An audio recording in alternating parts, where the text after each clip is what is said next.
ሽመልስ ሰላም ላንተ ይሁን። ሰላም ነው። እንዴት ነህ? አለው። ከየትኛው ቤተ እምነት ነህ?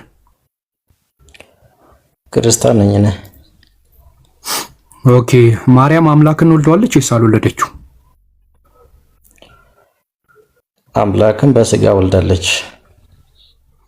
ኦኬ፣ በስጋ ወልደዋለች አምላክ። እሺ፣ በስጋ ያልወለደችው አምላክ አለ?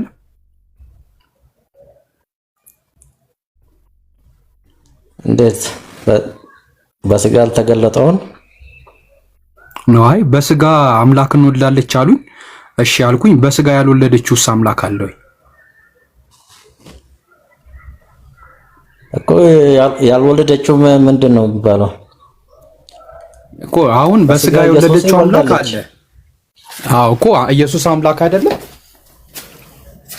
እኮ? አምላክ ነው በአምላክነቱ፣ በሰውነቱም ደግሞ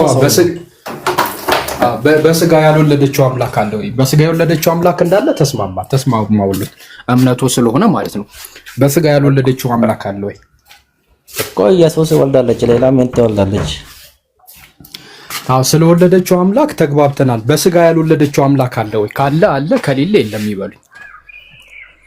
አምላክ አንድ ሁለት ተብሎ አይቆጠርም። አንድ ነው አምላክ።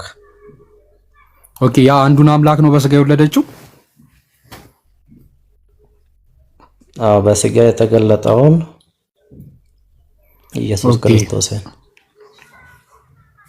ኦኬ፣ አብን በስጋ ወልደዋለች።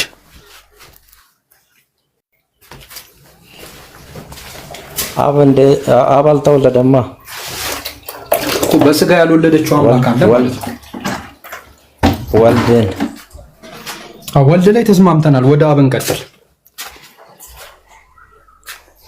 ወልድ ላይ እንደተወለደ ተስማማ እኮ። አብ አምላክ ከሆነና ካልተወለደ ያልወለደችው አምላክ አለ ማለት ነው። እንዴት ያልወለደች ማለት? የወለደችው ኢየሱስ ክርስቶስ አብን አልወለደችው እኮ። አብን አልወለደችውማ። አብን መች ወለደችው እኮ? አልወለደችም። ማን ነው? ስለዚህ ያልወለደችው አምላክ አለ እኮ። አብን ያልወለደችው አምላክ አለ ማለት ነው። አብን ካልወለደችው የወለደችና ያልወለደች አምላክ አለ አይባልም። አምላክ አንድ ነው እኮ። አብን ወልደዋለች ታዲያ? አልወለደችም እኮ። አብን ካልወለደችው አብን አልወለደችው ክርስቶስን ወልዳለች እኮ። አብ የሚባለውን አምላክ አልወለደችውማ።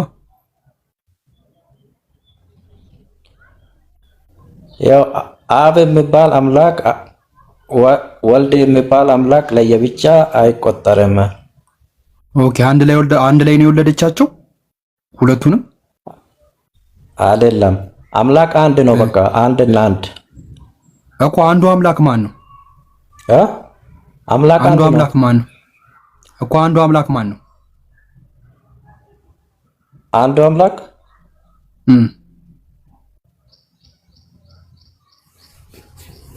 አምላክ ነው፣ እግዚአብሔር ማለት ነው እኮ። እሱን እግዚአብሔር ወልደዋለች ማርያም። እግዚአብሔር አንድ ነው። እሱም በአብ እግዚአብሔር ወልደዋለች ወይ? ቅዱስ ነው የሚገለጠው እኮ። እሱን አንዱ እግዚአብሔር ወልደዋለች ወይ? እሱን አንዱን እግዚአብሔር ወልደዋለች ወይ ማርያም?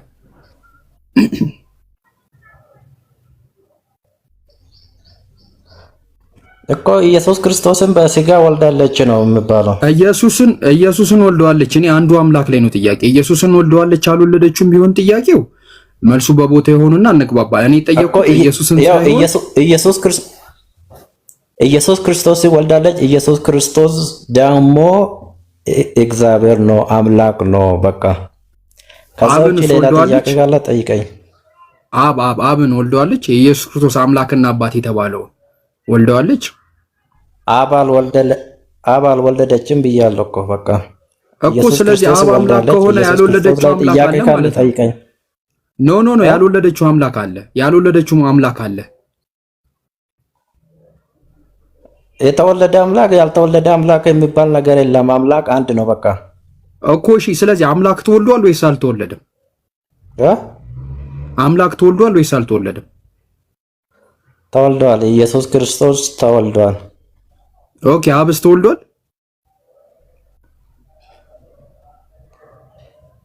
ኢየሱስ ክርስቶስ ተወልደዋል እያልኩ እንዴት አብ ተወልደዋል ትለኛለህ እኮ? ኢየሱስ ተወልዷል፣ ተስማማን። አብስ ተወልዷል እኮ። ኢየሱስ ክርስቶስ ተወልዷል እኮ። ኢየሱስ ተወልዷል፣ አብስ ተወልዷል ወይ? አብ አልተወለደም። አብ አምላክ ነው። ወልድ ተወልዷል። አብ አምላክ ነው። አምላክ ነው ለየብቻ። ወልድ አምላክ ነው እኮ። ለየብቻቸው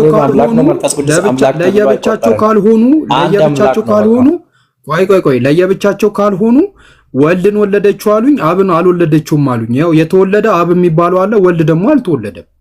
ስለዚህ እንዴት ነው አንድ የሚያደርጓቸው? ወይ ሁለቱም አንድ ላይ መወለድ አለባቸው፣ ወይ ሁለቱም አንድ ላይ አለመወለድ አለባቸው። እርሶ ግን ነጣጠሉና አንዱ እንዲወለድ አደረጉ፣ አንዱ እንዳይወለድ አደረጉ። አይደለም፣ እንደዛ ሳይሆን አንድ አምላክ የተባለው አብም ወልድም መንፈስ ቅዱስም እግዚአብሔር ነው። እግዚአብሔርነቱ ደግሞ በስልጣን ነው፣ በመለኮታቸው ነው። እሺ መጽሐፍ ቅዱስ ይዘዋል። ከዛ በአካል ሶስት ናቸው፣ በስምም ሶስት ናቸው። መጽሐፍ ቅዱስ ይዘዋል። መጽሐፍ ቅዱስ ያው አክሰስ መሆን አልችልም። እሺ መጽሐፍ ቅዱስ መክፈት የሚችል አንተ አውጣ፣ ምን ችግር አለው? አውጣ፣ ምን ችግር አለው? አይ እኔ መክፈት አልችልም። እንትን በጠቀጠቁ ስልክ ነው የምጠቀመው። ሳላ መክፈት ትችላለህ? ልክፈትልህ። እሺ ቆይ ስልኬን ላብራውና። እሺ አንዴ 17 የትኛውን ጥቅስ ልክፈትልህ? ጢሞቴዎስ አውጣልኝ 2 አንደኛ ጢሞቴዎስ እሺ አንደኛ ጢሞቴዎስ ስንት ከዛ ይልቅ እንትን ሉቃስ ላይ ያለው አይ ቲንክ ያስኬዳቸዋል። የተወሰነ ሉቃስ 1:32 ላይ ያለው ተተነጥሎ የለም ካለ ምን ትላለህ?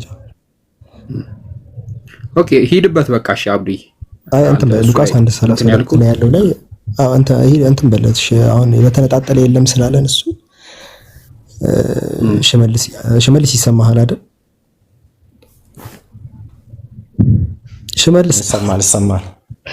አዎ ተነጣጥሎ አሁን ጃ ያለው እኮ እንደዛ ነው። አሁን እዚህ ጋር ለምሳሌ ሉቃስ 1:32 ላይ ቁጥር 31 ላይ እነሆ ትጸንሻለሽ፣ ወንድ ልጅም ትወልጃለሽ፣ ስሙንም ኢየሱስ ትይዋለሽ ይላል አይደል? ኦኬ ከዛ በያዕቆብ ቤት ላይ ይነግሳል እየተባለ የተወራ ነው አይደል? ወይም እዛው ቁጥር ትጸንሽ፣ ወንድ ልጅም ትወልጃለሽ፣ ስሙንም ኢየሱስ ትይዋለሽ አለ። እርሱም ታላቅ ይሆናል ሲል ማንን ነው እርሱ የተባለው? እዚህ ጋር ኢየሱስ ነው አይደል? ኦኬ ከዛ የልዑልም ጌታ አምላክም የአባቱን የዳዊትን ዙፋን ይሰጠዋል ይላል። ማን ነው ጌታ አምላክም የአባቱን የዳዊትን ዙፋን ይሰጠዋል አለ። ስለዚህ ማርያም ያልወለደችው ሌላ ጌታ አምላክ አለ። ጃቢር እያለ ያለው ይሄንን ነው። ማርያም ያልወለደችው ለኢየሱስ ስልጣን የሚሰጠው ሌላ ጌታ አምላክ አለ። ማርያም ለዛኛው ያኛውን አምላክ ያንን ጌታ አምላክ ወልዳለች ወይ ነው እያለ ያለው ጃቢር። ያው ኢየሱስ ክርስቶስ አሁን በሁለት ባህሪ ነው የሚታወቀው፣ በሰውነቱና በአምላክነቱ። አምላክም ነው እግዚአብሔር ሰው ነው። እርሱ የጠየቁት እሺ፣ ስለ ኢየሱስ አይደለም የተጠየቁት። እዚህ ጋር ለኢየሱስ ዙፋኑን እየሰጠ ያለው ራሱን በራሱ ነው እየሰጠ ያለው እኮ አብ ነው። አብ እያለ ነው እኮ አብ። አዎ፣ ስለዚህ አይቀላቅሉት። እኛም እየጠየቅን ያለ ነው የትኛው ነው? ስለ ሰጪው እያወራን ነው። ዙፋኑን የሚቀበለው ቁጥር 32 ላይ ኢየሱስ ነው። ዙፋኑን የሚሰጠው ማን ነው ሲባል የአባቱ የዳዊትን ዙፋን ጌታ አምላክ። ይሄኛውን ጌታ አምላክ ማርያም ወልዳለች ነው ጥያቄ። ያው አሁን ሰጥቷል ምናምን የሚባለው እኮ ያው በሰውነቱ ነው። አሁን በሰውነቱ ነው። በሰውነቱ ስታስብ እንደዛ ነው። ለምንድን ነው የሰጠው ጠይቄታለሁ። አሁን በፈጣሪ ለምንድን ነው የሰጠው ምንድን ነው የሰጠው ተብሎ አልተጠየቁም። የተጠየቁት ጥያቄ ምንድን ነው? ለኢየሱስ ዙፋኑን የሰጠው ይሄ ጌታ አምላክ አብ ነው ብያለሽ። አብ ይሄንን ጌታ አምላክ ማርያም ወልዳለች። እንደ የተወለደ ልጅ እያለ ነው እኮ እዚህ ላይ። እሱማ ዙፋኑን ስለተቀባዩ እየተናገረ ነው እኮ። እኛ እያወራን ያለነው ዙፋኑን ስለሰጪው እያወራን እኮ። ልጅ ይባላል የተባለው ነው እኮ የወለደችው እኮ። እኛም ጥያቄያችን እያልን ያለነው ሰጪውን ወልዳለች ወይ? ጌታ አምላክ የተባለውን ሰጪስ ወልዳለች ወይ? ጥያቄ አብንም አልወለደችም ነው እኮ። ስለዚህ ያልተወለደ ጌታ አምላክ አለ አይደል እኮ። ጌታ አምላክም የአባቱ የዳዊትን ዙፋን ይሰጣል ብለዋል እኮ እዚህ ላይ እኮ የዳዊትን ዙፋን የሚሰጠው ጌታ አምላክ አልተወለደም አይደል? እኮ አብ አልተወለደም እኮ ይሄ አንድ ያልተወለደ ጌታ አምላክ አለ አይደል? እኮ ጃቢራም ነው ያልተወለደ ጌታ አምላክ አለ። ይኸው እስከዚህ ድረስ ከመጣን እንግዲህ ቀጥል። ያልተወለደ ጌታ አምላክ አለ። አዎ ስንት ጌታ አምላክ አለ? ሂድበት በቃ ሂድ። እዚህ ላይ ራሴ ያመጣውን ነገር ራሴ ጨረስ እንጂ እንትን ብለህ ላሽ ልትዞር ልትል ነው እንዴ አብዱ? ወይስ ልሂድበት? አዎ አንድ ሌላ አንድ ያልተወለደ ጌታ አምላክ አለ አለ። እንግዲህ አንድ ሌላ ያልተወለደ ጌታ አምላክ አለ። እንግዲህ የተወለደው ላይ እንግዲህ ሂድበት። እሺ የትኛው አንዱ ጌታ አምላክ አለ ያሉት የትኛው ነው? የተወለደው ነው ያልተወለደው? እሺ መልስ። አብ አልተወለደም አልኩ እኮ አብ ነው። አይ ስንት እንትን ጌታ አምላክ አሉት የሚያመልኩት? አንድ ነው። የትኛው የተወለደው ነው ያልተወለደው? እንዴ አብ ወልድ መንፈስ ቅዱስ እኮ ገባኛው። የተወለደው ነው ያልተወለደው ነው አንዱ የተባለው? አንዱ ጌታ አምላክ የተባለው ማርያም የወለደችው ነው ወይስ ያልወለደችው? ያው አብም ወልድም መንፈስ ቅዱስም አምላክ ነው፣ አንድ አምላክ ነው የሚባሉት። ለየብቻ አይገለጥም። ኦኬ አንድ አምላክ ከሆኑ አንድ ላይ ተወልደዋል ከማርያም? እንደዛ ሳይሆን በአካል ሶስት ነው፣ ግን በአምላክነታቸው በመለኮት አንድ ነው። አንድ አምላክ። ስለዚህ ማርያም አካል ነው የወለደችው ወይስ አምላክ ነው የወለደችው? እኮ አምላክ ሰው የሆነ ኢየሱስ ክርስቶስን ወልዳለች። ኖ ማርያም የወለደችው አካል ነው አምላክ? ያው በስጋ ሰው ነው፣ በመለኮት ደግሞ እግዚአብሔር ነው። ማርያም የወለደችው አካል ነው አምላክ ነው? በስጋ ወልዳለች ነው። በስጋ የወለደችው አካል ነው አምላክ? ሰው የሆነው አምላክ እኮ ማርያም የወለደችው ሰው የሆነ አምላክ ነው ወይስ ሰው የሆነ አካል ነው የወለደችው? ያው ሰው የሆነ አምላክ። ኦኬ ሰው የሆነ አምላክ ወለደች። ስለዚህ እሺ ሰው ያልሆነ ያልወለደችው አምላክ አለ? በስልጣኑ አምላክ ነው። ቆይ ሰው ያልሆነ ያልወለደችው አምላክ አለ ወይ? እንዴት ሰው ያልሆነ በስጋ ያልወለደችው አምላክ አለ? ኢየሱስ ክርስቶስ ሰው ነው እያልኩ ነው እኮ። ሰው ነው፣ እግዚአብሔር ነው፣ አምላክ ነው። ቆይ አይ አልተረዱትም ሐሳቡን። አብዱ ቀጥል ከኢትዮጵያ ጋር በቃ ያው አልተረዱት። ኢየሱስ ክርስቶስ ነው አይደለም የወለደችው? ኢየሱስ ክርስቶስ ነው የወለደችው አይደል? ኢየሱስ ክርስቶስ ደግሞ ሰው ነው። ስለ ኢየሱስ አልጠየቅኩም፣ አምላክ ነው። ስለ ኢየሱስ አልጠየቅኩም ማለት ስለ ኢየሱስ ምን ጠየቅኩ? የጠየቅኩት ስለ አብ ነው። ስለ አብ የኢየሱስ ክርስቶስ አምላክ ነው ብያለሁ እኮ። ስለዚህ ማርያም ያልወለደችው አምላክ አለ። ስለዚህ የወለደችውና ያልወለደችው አምላክ ካለ ስንት አምላክ ነው የሚያመልኩት ስሎት አንድ አሉኝ። ስለዚህ የተወለደው ነው ያልተወለደው ነው አንዱ አምላክ? የወለደች ያልወለደች አምላክ ተብሎ ለየብቻ አይጠራም። አንድ አምላክ ነው ያለው። በቃ ወደኋላ። እሺ ቆይ እንደዚህ ወደኋላ ተመለሱ። ቀጥል። እሺ አብዱ የተላከ አምላክ አለ? እሺ መልስ። የተላከ አምላክ አለ? የተላከ አምላክ ኢየሱስ ክርስቶስ ነው በስጋ የተላከው። ወደዚህ ዓለም የተላከው በስጋ ኢየሱስ ክርስቶስ ነው። ኦኬ የተላከ ኢየሱስ የሚባል አምላክ አለ?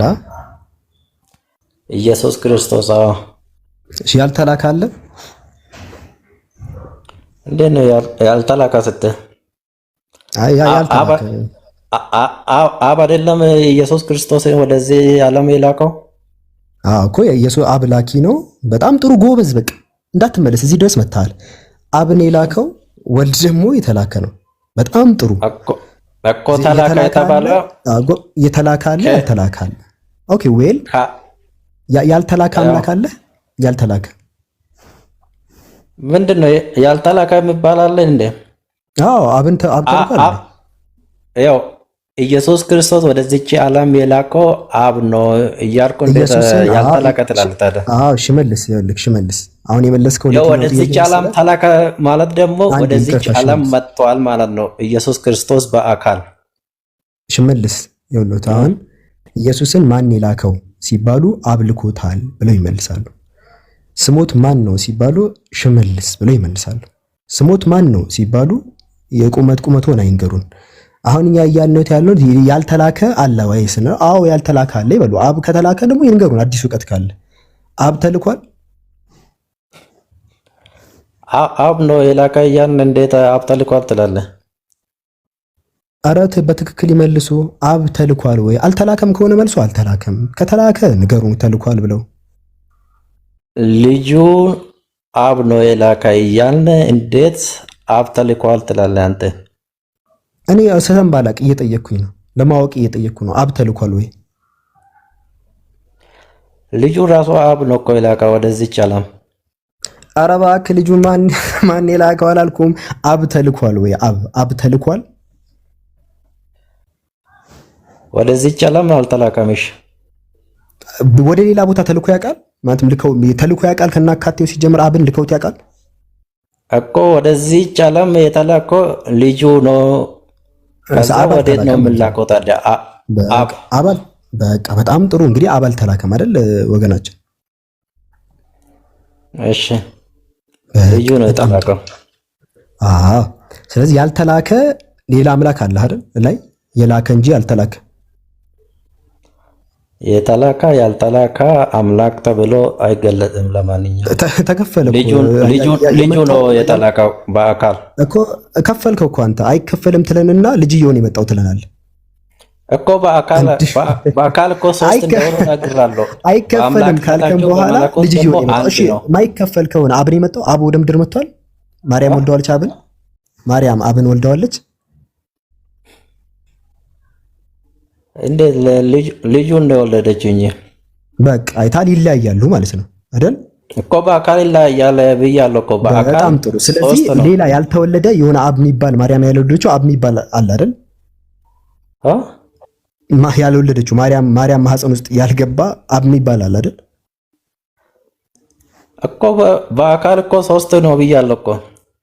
ለምን በቀጥታ አይመልስልህም? ማርያም ማህፀን ውስጥ ያልገባ አብ የሚባል አለ አይደል? መልሱ አው ከሆነ አዎ ይበሉ፣ አይፍሩ። አብ አለ። በቃ በጣም ጥሩ። በጣም ይሄ አብ አምላክ ነው። አብም ወልድም መንፈስ ቅዱስም አምላክ ነው እኮ። ይሄ አብ አምላክ ነው። ይሄ አብ አንድ አምላክ ነው የሚባሉት።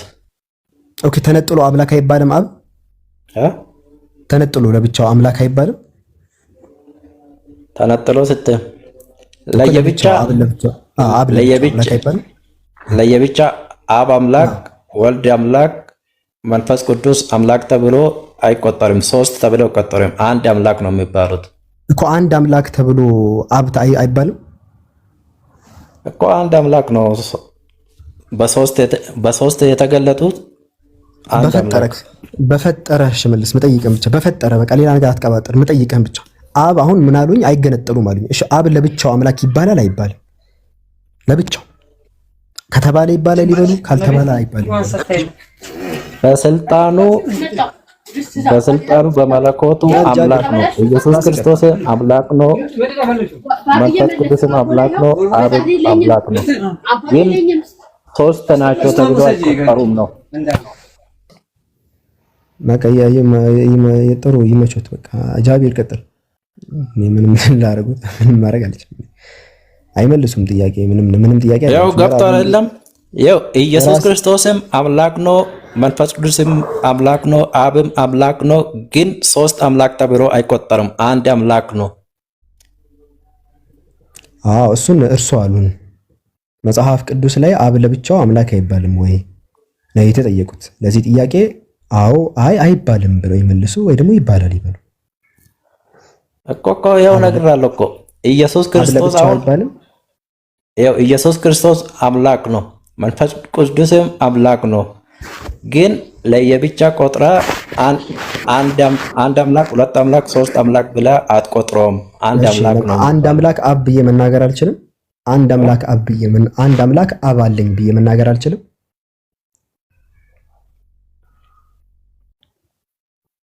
እና ታዲያ ቆጥሬ አንድ አምላክ አብ አለኝ እያልኩኝ ተገንጥሎ እኮ ነው አንድ አምላክ አብ ካልኩኝ እኮ የቆጠርኩት ለይቼ ማለት ነው።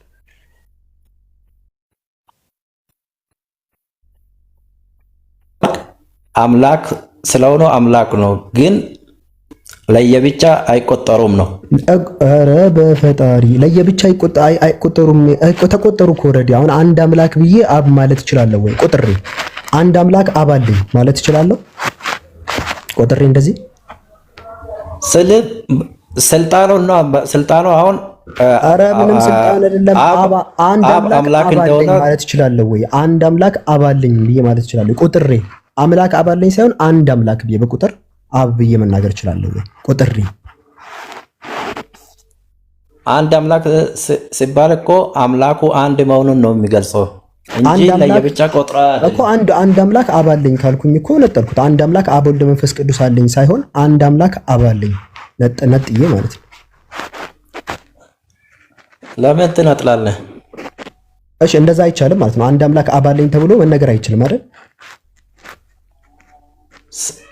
እዴ ማለት ትችላለህ እኮ ግን አትቆጥርም።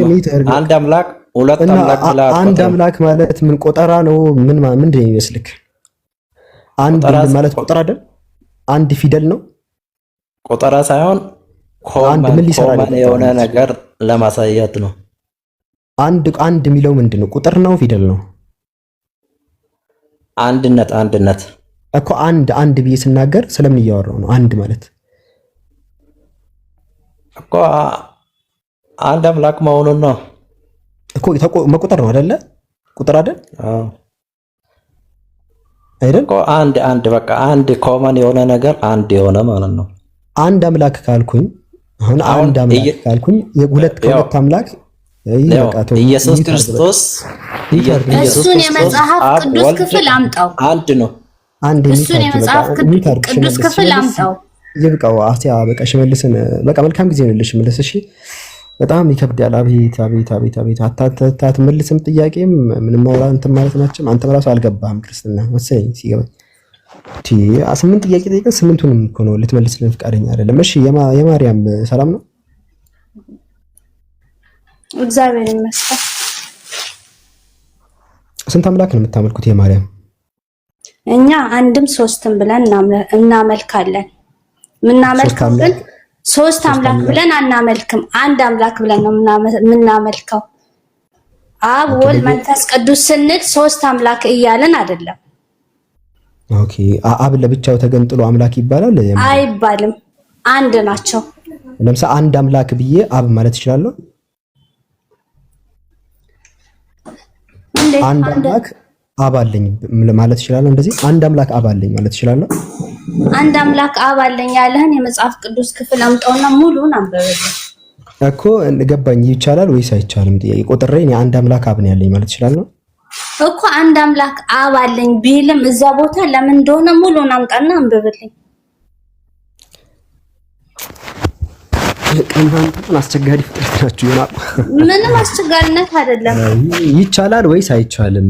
መጀመሪያ ቁጥር ለብቻው አምላክ መሆን ይችላል ወይ እኮ መልሱን ንገሪና መጀመሪያ። አይቻልም ወይ? አብ አምላክ ነው፣ ግን እኛ ስናምን ማለት እንዴት እንደሆነ ከወልድ ተለይቶ አምላክ ይባላል? የማርያም ከወልድ ተለይቶ አይባልም።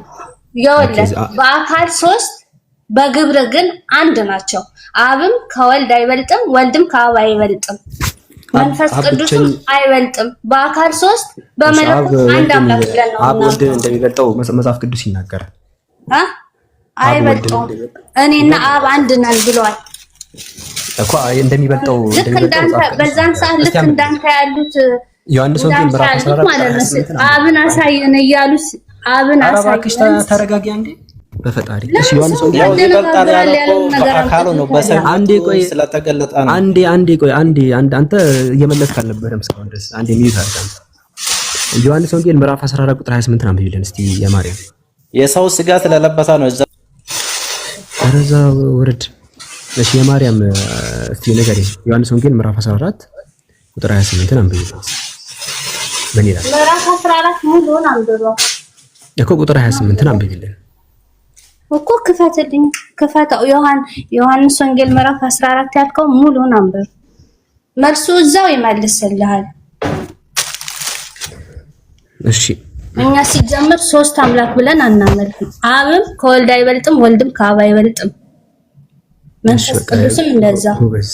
እሺ እስቲ ሌላ ክርስቲያን ጥቅስ የሚጠቅስ ክርስቲያን አስገቡ ጋይስ። እኮ አንተ አምጣና ክፈተው። ያንተን ዮሐንስ ወንጌል ምዕራፍ 14። እሺ በቃ ተይው በቃ እናትዬ። እሺ ሌላ አንድ ቁጥር ያልሆነ ነገር ለምን ታወናብዳለህ ታዲያ? አይ እናንተ ማንበብ አጥቷል። ያንበብ ሙሉን አንብበው ትኛለሽ። ቁጥር 28 ና ኢየሱስ አብና ወልድ እንደሚበላልጡ ዮሐንስ ወንጌል ምዕራፍ 14 ምንም አይደል። እኔና አብ አንድ ነን ብሏል። በዛን ሰዓት አብን አሳየን። ልክ እንዳንተ ያሉ አራንሽ ምዕራፍ ስንት ላይ ነው ማለት ነው። አብን አሳየን ሲሉት አብን አያችሁ ማለት እኔን አያችሁ ማለት ነው ብሏል። እሺ በቃ እሺ ክርስቲያን ካለ ታችም ጋይስ ከታስቲ አሪፍ ክርስቲያን ነው። በጥቅስ መጽሐፍ ቅዱስ ከፍቶ የሚያወራ ክርስቲያን አሲያ የሆነ ዝም ብሎ በግምት የማያወራ ኦኬ ምዕራፍ 14 ላንብብላችሁ። በቃ ጠቃሚ ሰው እሺ ቆይ አንዴ ማርያም አንዴ ጠቃሚ ሰው ሚዩት አድርግና እሺ ማርያም ኢየሱስ አስወጣችኋት።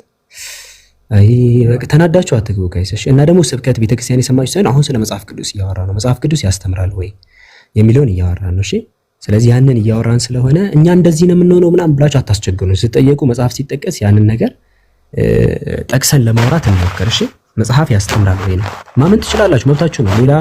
ሌላ መካል ዮሴፍን ማምለክ ትችላላችሁ። ባይዙ ዮሴፍ አምላክ ነው ማለት መብታችሁ ነው። ግን ማስረጃ አለ መጽሐፍ ቅዱስ ላይ ያ ነው ችግር የሚፈጥረው። እዚህ እንደዛ ማድረግ የሚችሉ ሰው ጠቃሚ ሰው ከየት ቤተ እምነት ነው? ክርስቲያን ነኝ። እሺ ኢየሱስ አምላክ ነው ብለህ ታምናለህ? አዎ። እሺ ኢየሱስ ይሄን ትምህርት አስተምሯል? የቱን ትምህርት? ይሄ አምላክ ነው የሚለውን ትምህርት እኔ አምላክ ነኝ የሚል እንደዚህ አይነት ትምህርት አስተምሯል ኢየሱስ? ዮሐንስ ወንጌል ምዕራፍ 13 ላይ እናገኛለን። እሺ እስቲ አምላክ ነኝ የሚል ነገር አሳየን። ወገናችን ጠቃሚ ሰው ኢየሱስ አምላክ ነው የሚል ነገር ሊያሳየን። አይ ጎበዝ ነው ማለት ይሻላል። መጽሐፍ ይጠቅስም ኢየሱስ አምላክ ነው የሚለውንማ ማን ነው ከደቀ መዛሙርቶች አንዱም ብሏል እኮ አምላኬ ብሎታል። ኢየሱስም ይላል አሁን ስለ ኢየሱስ ነው እያወራን ነው። መጀመሪያ ኢየሱስን እንጨርስ። ኢየሱስ አስተምሯል ወይስ አላስተማረም የሚለውን ከጨረስን በኋላ ሐዋርያት አስተምሯል የሚለውን ደግሞ እንሄዳለን።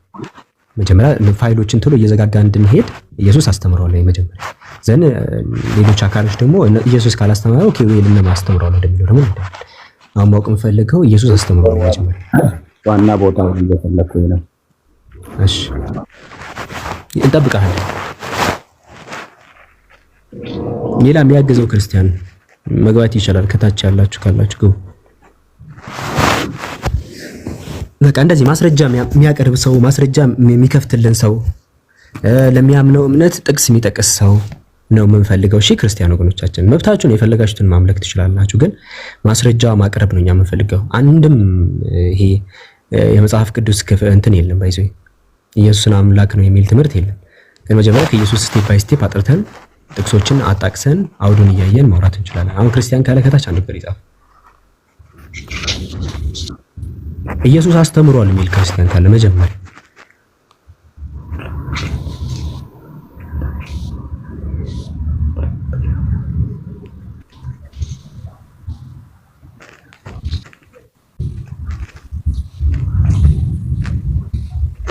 የለም። በቃ ማስረጃ ሲባል የለም።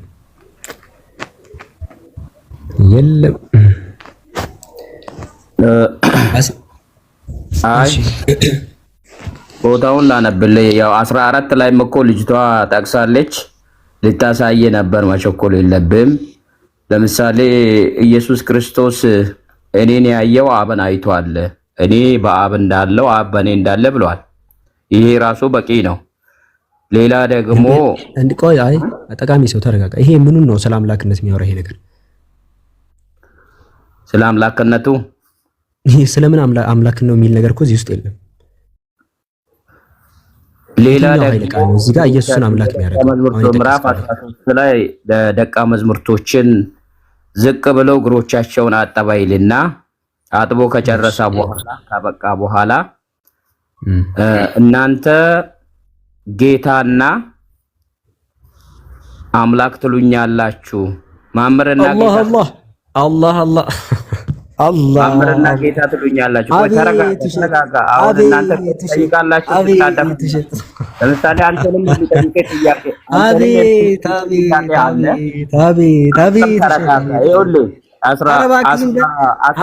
አምላክ ሚል ኃይለ ቃል አለ እዛ ላይ 13 አንብብ ታገኛለህ። እናንተ ማምረና ጌታ ትሉኛላችሁ ትክክል ነው ይላል። በቃ መምህርና ጌታ ትሉኛላችሁ ይላል እንጂ እናንተ መምህርና አምላክ ትሉኛላችሁ ብለህ ለምን ልሸውደን የሞከርከው? ትክክል ነው አላለም? እሺ ትክክል ነው። ጌታ አይደለም አምላክ ትሉኛላችሁ ብሏል። እንደዛ እሱን እሺ ይላፈውና ይቅርታ ይጠይቁ። መጀመሪያ ይቅርታ ቦታውን እየደረስኩ ነው የነበረው። አሁን ግን ደርሻለሁ። ማምረና ጌታ ትሉኛላችሁ ትክክል ነው እንደምትሉኝ እንዲሁም ነኝና ይላል። ይቅርታ ይጠይቁ። መጀመሪያ እናንተ መምህርና አምላክ ትሉኛላችሁ እንዲሁ ነኝ ብለው ነበር ሲያነቡ የነበረው ተክተው ማለት ነው ቃል። ይሄ ደግሞ በጣም ጥሩ አይደለም፣ ስህተት ነው። ይሄ እንደዚህ ያልተባለ ነገር ማለት አያስፈልግም ሲያነቡ ማለት ነው። ሌላ ደግሞ ይኸውልህ 14:5 ላይ ቶማስ ጌታ ሆይ ወዴት እንደምትሄድ አናውቅም፣ እንዴት ማወቅ እንችላለን አለው። ኢየሱስም እንዲህ አለው መንገዱ እኔ ነኝ እውነትና ሕይወትም እኔ ነኝ። በእኔ በኩል ካልሆነው በቀር ወደ አብ የሚመጣ የለም። እኔም ብታውቁ ኖሮ አባቴን ባወቃችሁት ነበር። ካሁን ጀምሮ ግን ታውቁታላችሁ አይታችሁታልም። ፊልጶስም ጌታ ሆይ አብን አሳየን ይበቃኛል አለው። ኢየሱስም እንዲህ አለው አንተ ፊልጶስ ይህን ያህል ጊዜ ከእናንተ ጋር ስኖር አታውቅምን? እኔን ያየው አብን አይቷል ይላል። ምን ማለት ነው? እሺ ታዲያ አምላክ ነው ማለት ነው። ሐዋርያት አብን አይተውታል ኢየሱስን እያዩ አብ ይታያል። ለምሳሌ በእናንተ የምታምኑት አንድ ነብይ ነውና መሐመድን ያየው አላህን ያያል?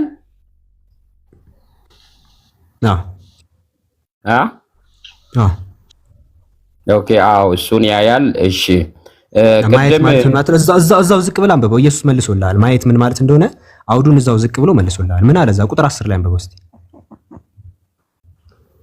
ለምን እንደሆነ እዛው እኔን ያየ አብን አይቷል ብሎ ሲናገር ለምን እንደዛ አለ ሲባል አምላክ ስለሆነ አብሶሉት ሊሆን እኔ በአብ እንዳለው አብን በእንዳል እኔ የምነግራችሁ ቃል ከራሴ ያልናገረው ማለት ከምን አንፃር ነው የተነገረው ሲባል መልእክትን ከመስማት አንፃር ነው እንጂ ከማየት አንፃር አይደለም። ማየት ማለት ባይዘው በማወቅ ይመጣል። መልካም ነው። ኢየሱስ በአብ አንዴ ፕሊስ ይቅርታ፣ አንዴ ብቻ ማየት የሚለውን ቃል እየፈታሁኝ ነው። እሺ እኔና እርሶ ብቻ ሳይሆን ታች የሚያዳምጥ ሰው ስላለ ማየት የሚባል ነገር በማወቅ ይመጣል። ለምሳሌ ሶስተኛ ዮሐንስ መልእክት ምዕራፍ 1 ቁጥር 11 ላይ ወዳጅ ሆይ በጎ የሆነውን እንጂ ክፉን አትምሰል። በጎ የሚያደርግ ከእግዚአብሔር ነው፣ ክፉ የሚያደርግ ግን እግዚአብሔርን አላየውም ይላል። ክፉ የሚያደርግ እግዚአብሔርን አላየውም ማለት መልካም የሚያደርጉ ሰዎች አምላክን አይተውታል ማለት ነው እንዴ? ጠቃሚ ሰው እንደዛ ማለት ነው? አብሶሉትሊ ነው ታደል። ሌላ ማየት የሚለው ቃል ማየት የሚለው ቃል ሲገባ ለሚያወራ ነው። ኢየሱስ የሚያወራበትን ለኢየሱስ ፊታውና እንሄዳለን። ኢየሱስ ቁጥር 10 ላይ እኮ አልኩት በኔ አባል አትሰማም እኮ አንደማመጥም። ይኸውልህ እየሰማ ቢሆን ነዋ መልካም የሚሆነው። አሁን የሚጠይቀን አሁን እኮ ችግሩ ጠቃሚ ሰው ምን እያደረገ ነው? ከሐሳብ አሁን በሶስት ጥቅስ ነው የሄዱት ባንዴ ማለት ዮሐንስ 14:6ን ጠቅሰውት መንገድ ላይ የሚለውን አወሩ። ምንም እንትን ሳይሉ ተሻገሩ። የሆነ ነገር አነሱ። ምንም እንትን ሳይሉ ተሻገሩ። ለዛ እኮ ነው ማስቆሙት። መጀመሪያ ግን እዛው ላይ እኔን ያየ አብን አይቷል የሚለውን እየፈታ ነው። ለኢየሱስ አብ አልታየም ሲጀመር። ዮሐንስ ወንጌል ምዕራፍ 5 ቁጥር 37 ላይ ቆርጦ ነግሯቸዋል። የላከኝ አብ ስለኔ መስክሯል፣ ድምጹን ከቶ አልሰማችሁትም፣ መልኩን አላያችሁትም ብሎ ጽድት አድርጎ ነግሯቸዋል። አብ ድምጹን መልኩን አላዩት ማለት ሰሙት። ኢየሱስ እኔን ያየ አብን አይቷል እያለ ሲናገር ምን ማለት ነው? ምክንያቱም እዛው ቁጥር 10 ላይ ኢየሱስ ተናገረ። እኔ የምነግራችሁ ቃል እኮ ከራሴ አልናገሩ ማለት ከራሱ የአምላክን ስለምሰማ ነው። የአምላክን ኢየሱስ ያስተላልፋል እንዴ? ያ ዮሐንስ ወንጌል ምዕራፍ 8 ቁጥር 40 ላይ ከእግዚአብሔር የሰማሁትን እውነትን የነገርኳችሁ ያላችሁ ሰው ይላል። ኢየሱስ ከአምላክ ሰምቶ ነው የሚያስተላልፈው። አስር ላይ የምናገረው እኮ አስር ላይ የምናገረው እኔ በአብ እንዳለው ነው የምለው። አንተ የምትለው አንተ የምትፈታው ሌላ ነው። እሺ እሱ ሁለተኛ ጥያቄ ይቻላል። እንደዛ ይሄ ሌላ ጥያቄ ነው። እኔ ይቻላል አይደለም። አንተ አስር ነው አይደል? አንብብ እያልክ ያለው መጽሐፉ እኮ በእጅ ያለ ወንድማችን። እኔ በአብ እንዳለው አብን በእኔ እንዳለ ነው የምለው። አሁን እኔ የጠየኩ ደግሞ ከዚህ ከአስርም ነው። አብ በወልድ እንዳለ ታምናለህ ወይ? ወልድስ በአብ እንዳለ ታምናለህ ወይ ነው? በህብረትን ለማሳየት የተነገረ ንግግር ነው። እሺ ወገናችን፣ ለምሳሌ ህብረትን ለማሳየት እግዚአብሔር በአንተ ውስጥም ይኖራል። አይዞህ። አንደኛ ዮሐንስ መልእክት ምዕራፍ 4 ቁጥር 16 ህብረትን ያሳያል። ይሄ አንድነትን ያሳያል ወይስ ህብረትን ያሳያል? ህብረትን ነው የሚያሳየው። ማስረጃ ልስጦት። አንዴ ሲያወሩ ዝም አልኩት። አሁን ማስረጃ ልስጦት ህብረት እንዴት እንደሚያሳይ። እኔ በአብ እንዳለው አብ በእኔ እንዳለ ማለት ፕላናቸው ህብረታቸው አንድ እንደሆነ እየነገረ ነው። ከአብ ሰምቼ ነው የምናገረው አያይዞ ሰምቶ ስለመናገር ህብረትን እያሳየ ነው። ለምሳሌ አንደኛ ዮሐንስ መልእክት ምዕራፍ 4 ቁጥር 16 አንዴ ይረጋጉ። ሄሎ እሺ፣ አንደኛ ዮሐንስ መልእክት ምዕራፍ 4 ቁጥር 16 ላይ እኛም በእግዚአብሔር ለኛ ያለውን ፍቅር አውቀናል። እግዚአብሔር ፍቅር ነው አለ አንደኛ ዮሐንስ መልእክት ላይ። ከዛ ቀጥሎ ምን አለ? ለምሳሌ ስለመኖር ካወራ እግዚአብሔር ፍቅር ነው። በፍቅር የሚኖር በእግዚአብሔር ይኖራል፣ እግዚአብሔርም በእርሱ ይኖራል። ሰዎች በፍቅር ሲኖሩ እግዚአብሔር በእነርሱ ይኖራል፣ በእግዚአብሔር ይኖራል፣ እግዚአብሔርም በአንተ ውስጥ ይኖራል። ይሄ ማለት እግዚአብሔር በአንተ ውስጥ ኖር አንተ እግዚአብሔር ውስጥ ገባህ ማለት ነው። ትእዛዙ የሚጠብቅ ከሆነ መጽሐፋችን የሚለው እንደዛ ነው። አዎ እኮ በፍቅር የሚኖር እግዚአብሔር በእርሱ ይኖራል አለ። ከዛ ሰውየው መጀመሪያ በእግዚአብሔር ይኖራል፣ እግዚአብሔርም ደግሞ በሰውየው ይኖራል። ይሄ ህብረትን ነው የሚያሳየው። ልክ ኢየሱስ እኔ በአብ እንዳለው አብ በእኔ እንዳለ አለ። ልክ ሰዎች እግዚአብሔር ውስጥ እንደሚኖሩት እግዚአብሔር ሰዎች ውስጥ እንደሚኖር ማለት ህብረትን ለማሳየት ነው ይሄ አገላለጽ እንጂ በጭራሽ ኢየሱስ አምላክ ነው የሚል ሽታው ራሱ የለም። ሌላ ጥቅስ ካሉት ይሞክሩ። ጠቃሚ ሰው ችግር የለውም። አሁን ቅድም አንተ አብን በመጥራት የምትለው ቃል አለና ለምሳሌ አንድ ጥያቄ ወደ እናንተ ዞር ብዬ ልጠይቅ። መሐመድ መልእክተኛ ነው አይደል? እኛን ተወን። ቆይ ኢየሱስ አምላክ ነው አስተምሯል የሚለውን እንጨርስና እቺን ብቻ መልስልኝና እሄዳለሁ። ርዕሱ ይቀየርብናል። ለዛ አሁን ኢየሱስ አምላክን የሚለውን አላስተማርንም። ተመሳሳይ ስለሆነ ነው ቅድም ለነከው አይገናኝም ነገር ነው። አይገናኝም። ስለማይገናኝ የክርስትና የአጻጻፍ መንገድና የእስልምና አጻጻፍ መንገድ ይለያያል። አሁን በክርስትና እናንተ አምላክን ገበሬ ነው ብላችሁ ትጠራላችሁ። አሁን ኢየሱስ አባቱ እኔ ወይን ግንድ ነኝ አባቴ ደግሞ ገበሬ ነው ብሎ ይላል። አሁን እንደዚህ አይነት ጽሑፍ ይሄን አንስተኛ ጋር መጥተህ ነብዩ ሰለላሁ ዐለይሂ ወሰለም አላህ ገበሬ ነው እንዴ ብለህ ልታዙረህ ልጠይቀኝ ነው? አይገናኝም። የስነ ጽሑፍ ያጻጻፍ መንገዱ በራሱ እንደዛ ሊጠይቅ አንተ እዛው በዛው ትፈታለህ። አሁን የሆነ ጠንከር አድርገን ለመጠየቅ ተቀባጥራላችሁ እንትን ትላላችሁ። አሁን ይሄንን ጥያቄ ብትመልስ ወይንም ካልቻልኩም ትላለህ ወይ ከመለስክልን ትመልስልኛለህ። እንቀጥላለን። መሐመድ መልእክተኛ ነው አይደል? እሺ በቃ የኢየሱስን ፓርት ከጨረሰን እንግዲያውስ ያላችሁ ሰዎች ኢየሱስ አምላክ ነው የሚል ምንም ማስረጃ የለም። አሁን ከርዕሱ ቀይረን እየሄድን ነው ማለት ነው። ስለዚህ ጠቃሚ ሰው እሺ፣ አሁን ጥያቄህን መቀጠል ትችላለህ። ኢየሱስ አምላክ ነው የሚለው ነገር ማስረጃ ኢየሱስ አምላክ እንደሆነ እኮ ተነግሮልሃል። አንድነታቸውም ተነግሮልሃል። የዮሐንስን ወንጌል ስታጠናው ከምዕራፍ 1 ጀምረህ ስታጠናው ይነግራል። ኢየሱስ ያስተማረውን ፓርት ጨረሰን። ኢየሱስ አላስተማረም ብለን ወደ ሐዋርያቶች እንሂድ። ምን ነው ኢየሱስ ያላስተማረው? ለምሳሌ ዮሐንስ ምዕራፍ 14 እናናብ የነበረው አይደለም እንዴ? ዮሐንስ ወንጌል ምዕራፍ 14 ላይ እኔ አምላክ ነኝ የሚልም ነገር የለውም፣ ፈጣሪ ነኝ የሚል ነገር የለውም። እየተወራ ያለው ስለ ህብረት ነው የሚያወራው ጠቅላላ እንጂ እኔና አብ አንድ ነን። እኔና አብ አንድ ነን ብሏል። ይበቃል በቃ። ቀጥለው ደግሞ ከአምስት ጀምሮ ያለውን ታዲያ እኔና አብ አንድ ነን ማለት ነው ያለው እንደውም ቁጥር 6 ላይ ምንድነው የሚለው? ኢየሱስ እንዲህ ያለው መንገድም እኔ ነኝ እውነትና ሕይወትም እኔ ነኝ፣ በኔ በኩል ካልሆነ በቀር የሚለው በቂ ቃል ወደ አብ የሚመጣ የለም ብሎ በአራት ነጥብ ዘግቶታል። አሁን ኢየሱስን ካላወቅ ወይንም ኢየሱስን ካላማንክ ወደ አብ እንደማትሄድ ይነግራል። ኢየሱስኛ ማያምን ሰው የለም። እዚህ ሙስሊሞች እንዳለ ያምናሉ እኮ በኢየሱስ። እናንተ በጭራሽ አታምኑትም። እንዴት እንደምናምን ልንገርህ። ኢየሱስን አንደኛ ጭራሽ አታምኑትም። አንዴ ምን ብላችሁ ምን የተባለው ኢየሱስን ምን ብላችሁ ምን የተባለው ምን ብላችሁ ነው እመኑ የተባለው ኢየሱስን? አዳኝ፣ ፈዋሽ፣ ሕይወት ሰጪ። አይ ምን ብላችሁ እመኑ የተባለው? ለምሳሌ ይሄ በእኛ አስተምሮ ውስጥ ያለውን ነው የምነግርህ። ኢየሱስ ክርስቶስ በኢየሱስ ያመነ ሕይወት አለው ይላል። ክርስቶስ ነው ብሎ የሚያምን ሁሉ ከእግዚአብሔር ተወልዷል ይላል ዮሐንስ መልእክት ላይ ምዕራፍ 3 ላይ ክርስቶስ ነው ብሎ የሚያምን ሁሉ ከእግዚአብሔር ተወልዷል ይላል። እዚህ ውስጥ ያለ ሰው በአጠቃላይ ክርስቶስ ነው ብሎ ነው የሚያምነው ኢየሱስን። አምላክ ነው ብላችሁ እመኑ ብሎ ኢየሱስ ጭራሽ እኔ አምላክ ነኝ ብላችሁ ተቀበሉ አላለም እንዴ? መውደድ እኮ ማጨመላለቅን እኮ አንተ አይደለም። መጽሐፍ ቅዱስ የተለየ እምነት ያስከው ጠቃሚ ሰው የተለየ አንድ የፊሊስ ጠቃሚ ሰው የተለየ እምነት ስለያዝክ ነው እየተከራከርን ያለ ነው። እኛ ኢየሱስ መልእክተኛ ነው ብለን እናምናለን። ኢየሱስ መልእክተኛ ነው ብሎ አስረድቷል። እኛ ያልነው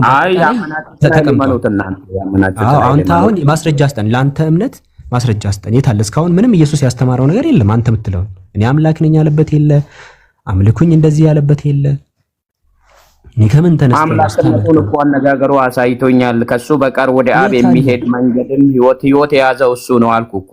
በቂ ነው። በቃ ማለት መድረሻችን ላይ አንድ ዲያቆን ቆይ፣ ጠቃሚ ሰው መንገድ ማለት ምን ማለት ነው? ጠቃሚ ሰው መንገድ ማለት መዳረሻ ማለት ነው ወይስ ምን ማለት ነው? መንገድ ማለት የሆነበት የምትሄድበት መንገድ ማለት ነው። አዎ ኢየሱስ መንገድ እንጂ መካከለኛ እንጂ መድረሻ አይደለም። አንደኛ ጢሞቴዎስ ምዕራፍ 2 ቁጥር 5 ላይ መካከለኛ እንዳለ ይናገራል። ወደ አምላክ የሚያደርስ መካከለኛ እንጂ ያ አምላክ ራሱ አይደለም። የሙሴ መካከለኛ ነው ለምሳሌ በመጽሐፍ ቅዱስ። እዚህ ላይ ግን እንትናዬ አብዱል ከሪምዬ ወይ ጠቃሚ እንትና ማን ነው? እሺ ቀጥል ዲያቆን። መሐላችሁ ልግባና ኦኬ እኔ ጨርሼ እወጣለሁ። ለምሳሌ ኢየሱስ ሳትወጣ በቃ ቆይ ዲያቆን ሚውት ያርጉና እሱንም ጠቃሚ ሰው ትንሽ ይጨርስ ያሉትን ነገሮች ይጨርስና እርሶ ደግሞ ለብቻ ይቀጥላሉና። እሺ ጠቃሚ ሰው ሌላ አለ ኢየሱስ ያስተማረበት ኢየሱስን እንታመልክ ያሳሰተ ነገር ካለ ያ መቼስ ቀጥታ ስላልሌለ ነው እንግዲህ ያረዳድ ስህተት ነው የሚፈጠረው። ኢየሱስ በመጽሐፍ ቅዱስ ውስጥ በተለይ በዮሐንስ ወንጌል የሰራቸው ስራዎች በሙሉ እንድናመልከው እንድንገዛል። ለምሳሌ እነግርሃለሁ እንዴት አድርጎ እንደሰራው አሳያለሁ። ለምሳሌ ምን ሰራ? ብዙ ስራ ሰርቷል። ለምሳሌ ከምዕራፍ 2 ጀምራ ስትመለከተው ውሃን ወደ ወይነ ጠጅ እንደለወጣ ይናገራል። እሺ ምዕራፍ 5 ላይ ስትመጣ ደግሞ ለ38 ዓመት የታመመውን እንደፈወሰ ይናገራል። ምዕራፍ 11 ላይ ስትመጣ ደግሞ ከተቀበረው ወይንም ከሞተው 4 ቀን የሆነውን ሬሳ እንዳስነሳ ይናገራል። በዛ ቦታ ላይ ሐዋርያት ሥራ ምዕራፍ 2 ቁጥር 22 ደግሞ አሁን የዘረዘርካቸውን እንዳለ እግዚአብሔር በኢየሱስ በኩል እየሰራ እንደሆነ ይናገራል። ይኸው ዘጋውልህ። ዮሐንስን አልጨረስንማ። ስለ ኢየሱስ እኮ ሐዋርያት ሥራ ላይ ያለው እንዳለ ዘርዝረው የተሰሩ ተአምራትን በአጠቃላይ ሐዋርያት ሥራ ምዕራፍ 2 ቁጥር 22 እነ ጴጥሮስ ምን አሉ? የእስራኤል ሰዎች ሆይ ይህን ቃል ስሙ አለ። እናንተ እንደምታውቁት አለ የናዝሬቱ ኢየሱስ ማለት እግዚአብሔር በመካከላችሁ አለ። አምላክ ማለት እግዚአብሔር በእርሱ በኩል አለ። እግዚአብሔር ኢየሱስን ተጠቅሞ ባደረገው ተአምራትና ድንቆች በምልክት እግዚአብሔር ዘንድ የተገለጠ ነው። ስለዚህ እግዚአብሔር በኢየሱስ በኩል ሲሰራ ነው የነበረው። ዮሐንስ ወንጌል ምዕራፍ 5 ቁጥር 30 ላይ ኢየሱስ ራሱ እኔ ከራሴ አንዳች ላደርግ አይቻለኝም ማለት ባይዘው ሰውን የሚያድንበት ምክንያት ራሱ ምንድነው ካልከኝ መድኃኒት ስለማድረግ እግዚአብሔር በኢየሱስ በኩል ሲሰራ ነበር አይደል? ኢየሱስ ጭራሽ መስራት አይችልም ምንም ነገር ወገን። ኦኬ እግዚአብሔር በኢየሱስ በኩል ሲሰራ ነበር። ቀብቶት ሐዋርያት ሥራ ምዕራፍ 10 ቁጥር 30 ላይ እግዚአብሔር የናዝሬቱ ኢየሱስን በኃይልና በመንፈስ ቅዱስ ቀባው አለ። ከዛ ደዌ እንትን ያሉትን ሰዎች ይሄ መልካም ነው ተቀበለው። ስለዚህ እግዚአብሔር ኢየሱስ ውስጥ ቆይ አንዴ አይቀበሉ፣ ይረጋጉ። ቆይ ሳይቀበሉ በፊት ነው የሚቀበሉት አለ ያይዘው። ቆይ አንዴ ይረጋጉ። ሐዋርያት ሥራ ምዕራፍ 10 ቁጥር 38 እግዚአብሔር አባላኝነት የሚወጣት ነኝ በእናትህ አንቷት እሺ አንተ ልበል ከዚህ በኋላ ሻይ አንተ ነው። እሺ ተረጋጋለሁ ከዚህ በኋላ እሺ። ሐዋርያት ሥራ ምዕራፍ 10 ቁጥር 38 ላይ እግዚአብሔር የናዝሬቱ ኢየሱስን በኃይልና በመንፈስ ቅዱስ ቀባው ይላል። ከዛ ኢየሱስ በአምላክ መንፈስ ስለሚሰራ እርሱም መልካም እያደረገ ለዲያብሎስም የተገዙትን ሁሉ እየፈወሰ ዞረ። ለምን ሲባል እግዚአብሔር ከእርሱ ጋር ነበርና ይላል።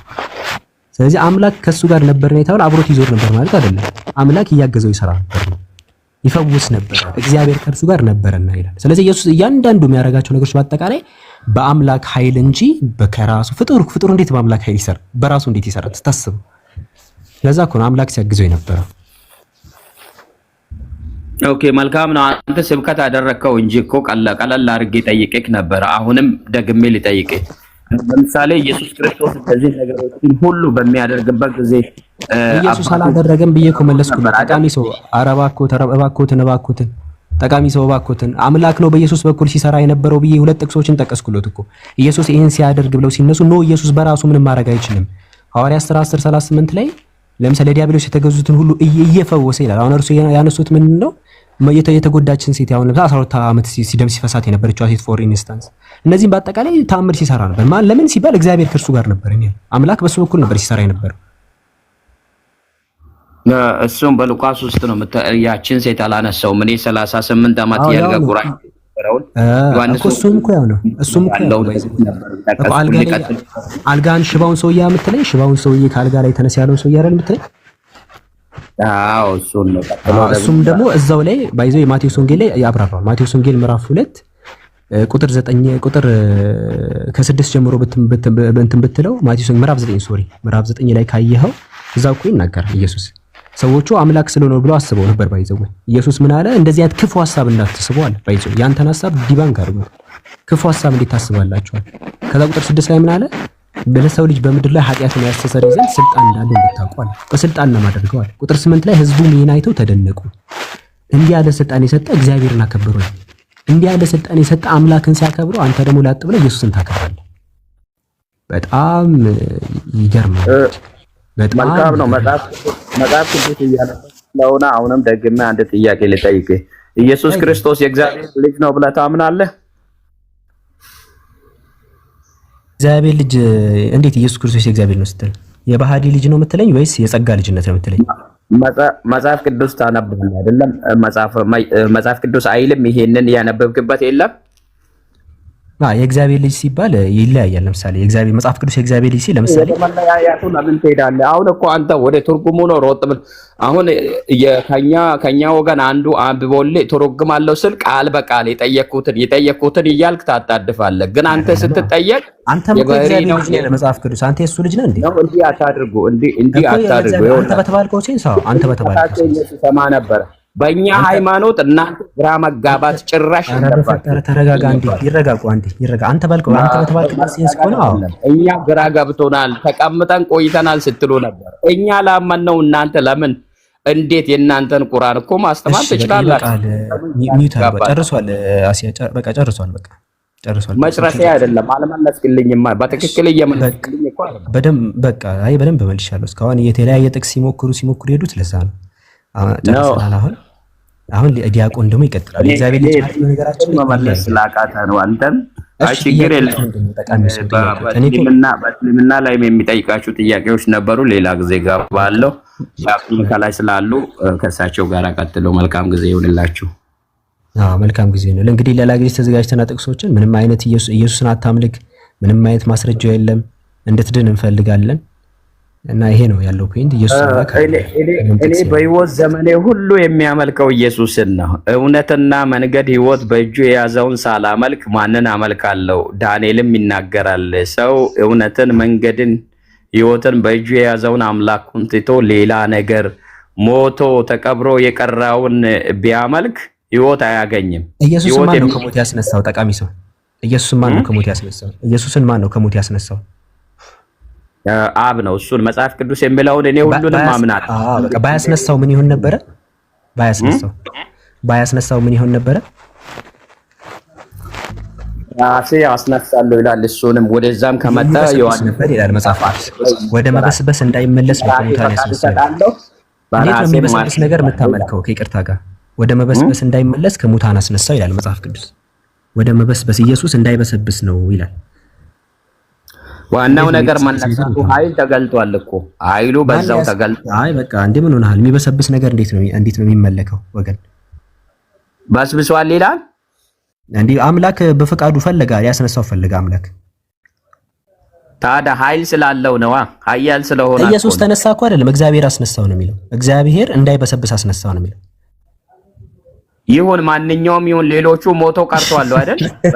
እግዚአብሔር እኮ ማስነሳት ስለፈለገ ነው ኢየሱስን እንጂ እኮ ሌሎች ዳዊትን ማስነሳት ይፈልግ ነበር። ስትሬት እንዲመለስ እኛ አምላካችንን መቃብር ስፍራ አንፈልገውም። የመጀመሪያው መቃብር ስፍራ የሙታን መንደር ነው። እዛ አካባቢ ላይ አምላክ ህይወትና ሞትን የፈጠረ እንጂ ህይወትና ሞት ውስጥ እዛ ሊበሰብስ ይችላል፣ ላይበሰብስ ይችላል። የሆነ አካል ያስነሳው በሰበሰ መበስበስ እንዲህ አይነት ነገር ከዚህ ሁሉ አምላክ የጠራ ነው። እንዲህ አይነት ነገር ሙታን መንደር ላይ አንድ ጥያቄ አሁንም ሊጠይቅና አንድ ድል ብቻ አምላካችንን እኛ መቃብር መንደር ላይ አንፈልገው። በጣም እባካችሁ እዚህ ያላችሁ ክርስቲያኖች አምላክ መቃብር መንደር አትፈልጉት። ያ የሙታን አንድ ድል ስጠኝና ሊጠይቅ።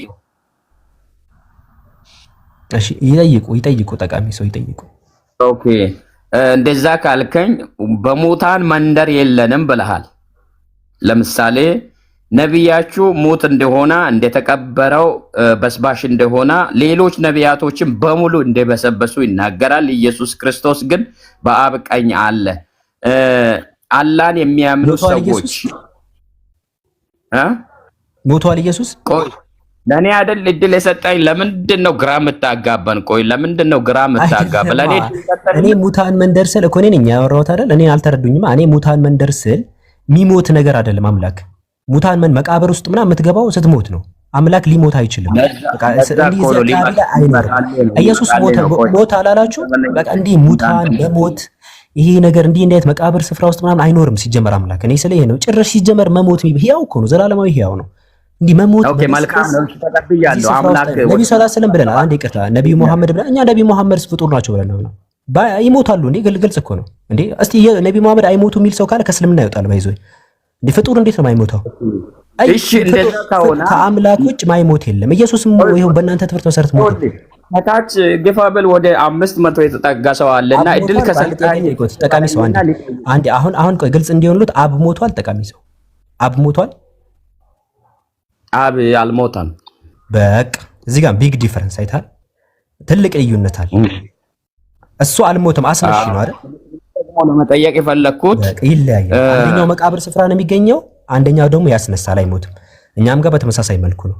አምላክ ጭራሽ አይሞትም።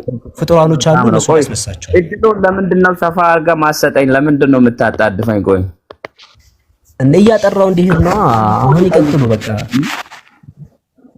ምን አልከኝ?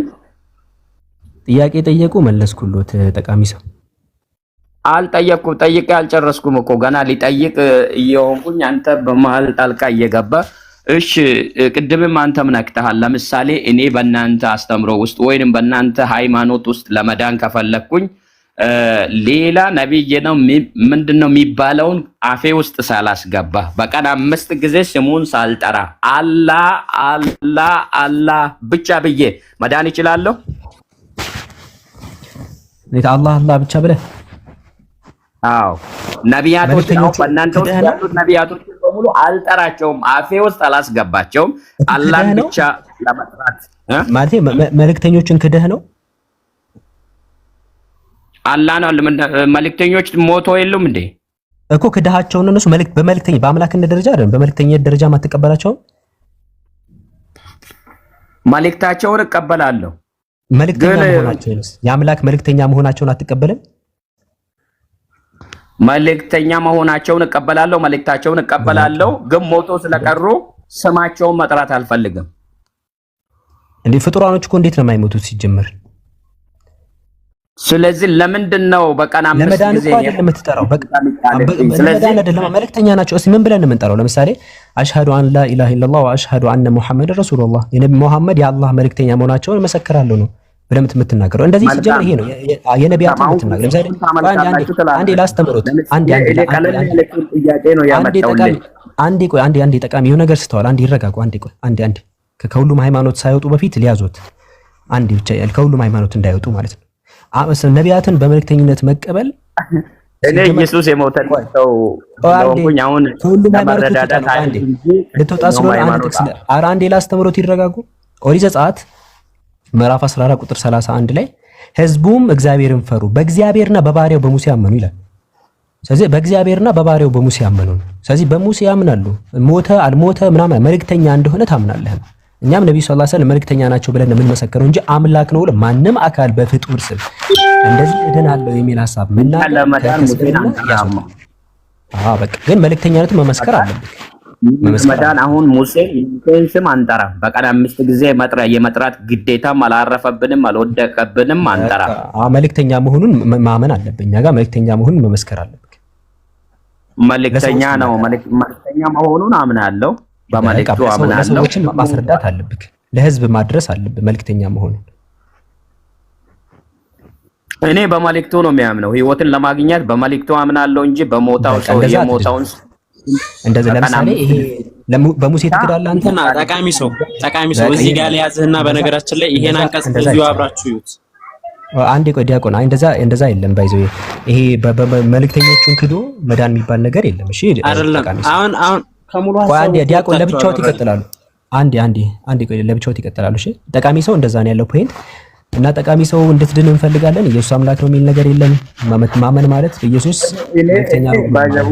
በቃ ይበቃውታል። ጠቃሚ ሰው አሁን ዲያቆን ይቀጥሉ። አንዴ ዲያቆን ይቀጥሉ። ያዝሽ አሁን በነገራችን አሁን ኢየሱስ ክርስቶስ አምላክ ነው አምላክ አይደለም የሚለው ላይ እየተወያያችሁ ይመስለኛልና ቆይ እርሱ ይቀጥላሉ። ዲያቆን እኛ በቃ ጠቃሚ ሰው ጨርሷል። በቃ የሚያቀርባቸው ማስረጃዎች ብሎ ምንም አይነት ማስረጃ ሊያቀርብ አልቻለም። አሁን ጠቃሚ ሰው እዚሁ ሐሳብ ላይ እኔ እንደ ማስረጃ ልጨምር ማለት እናንተ ባነሳችሁት ሐሳብ ላይ ማለት ነው። ኢየሱስ አምላክ ነው የሚለው ላይ ቀጥሎ ዲያቆንዬ ኢየሱስ አምላክ ነው ብሎ ስለሚያምኑ እርሶ ኢየሱስ ይሄንን ትምህርት አስተምሯል። መጀመሪያ ከኢየሱስ እንነሳና ሲጠቅስ ካሉት ይገርም ኢየሱስ ይሄንን ትምህርት አስተምሯል። ሄደ ዲያቆን ሲምጡ ቆይ እዛ ከሆኑ እያወሩ እኮ ነው አይሰማም።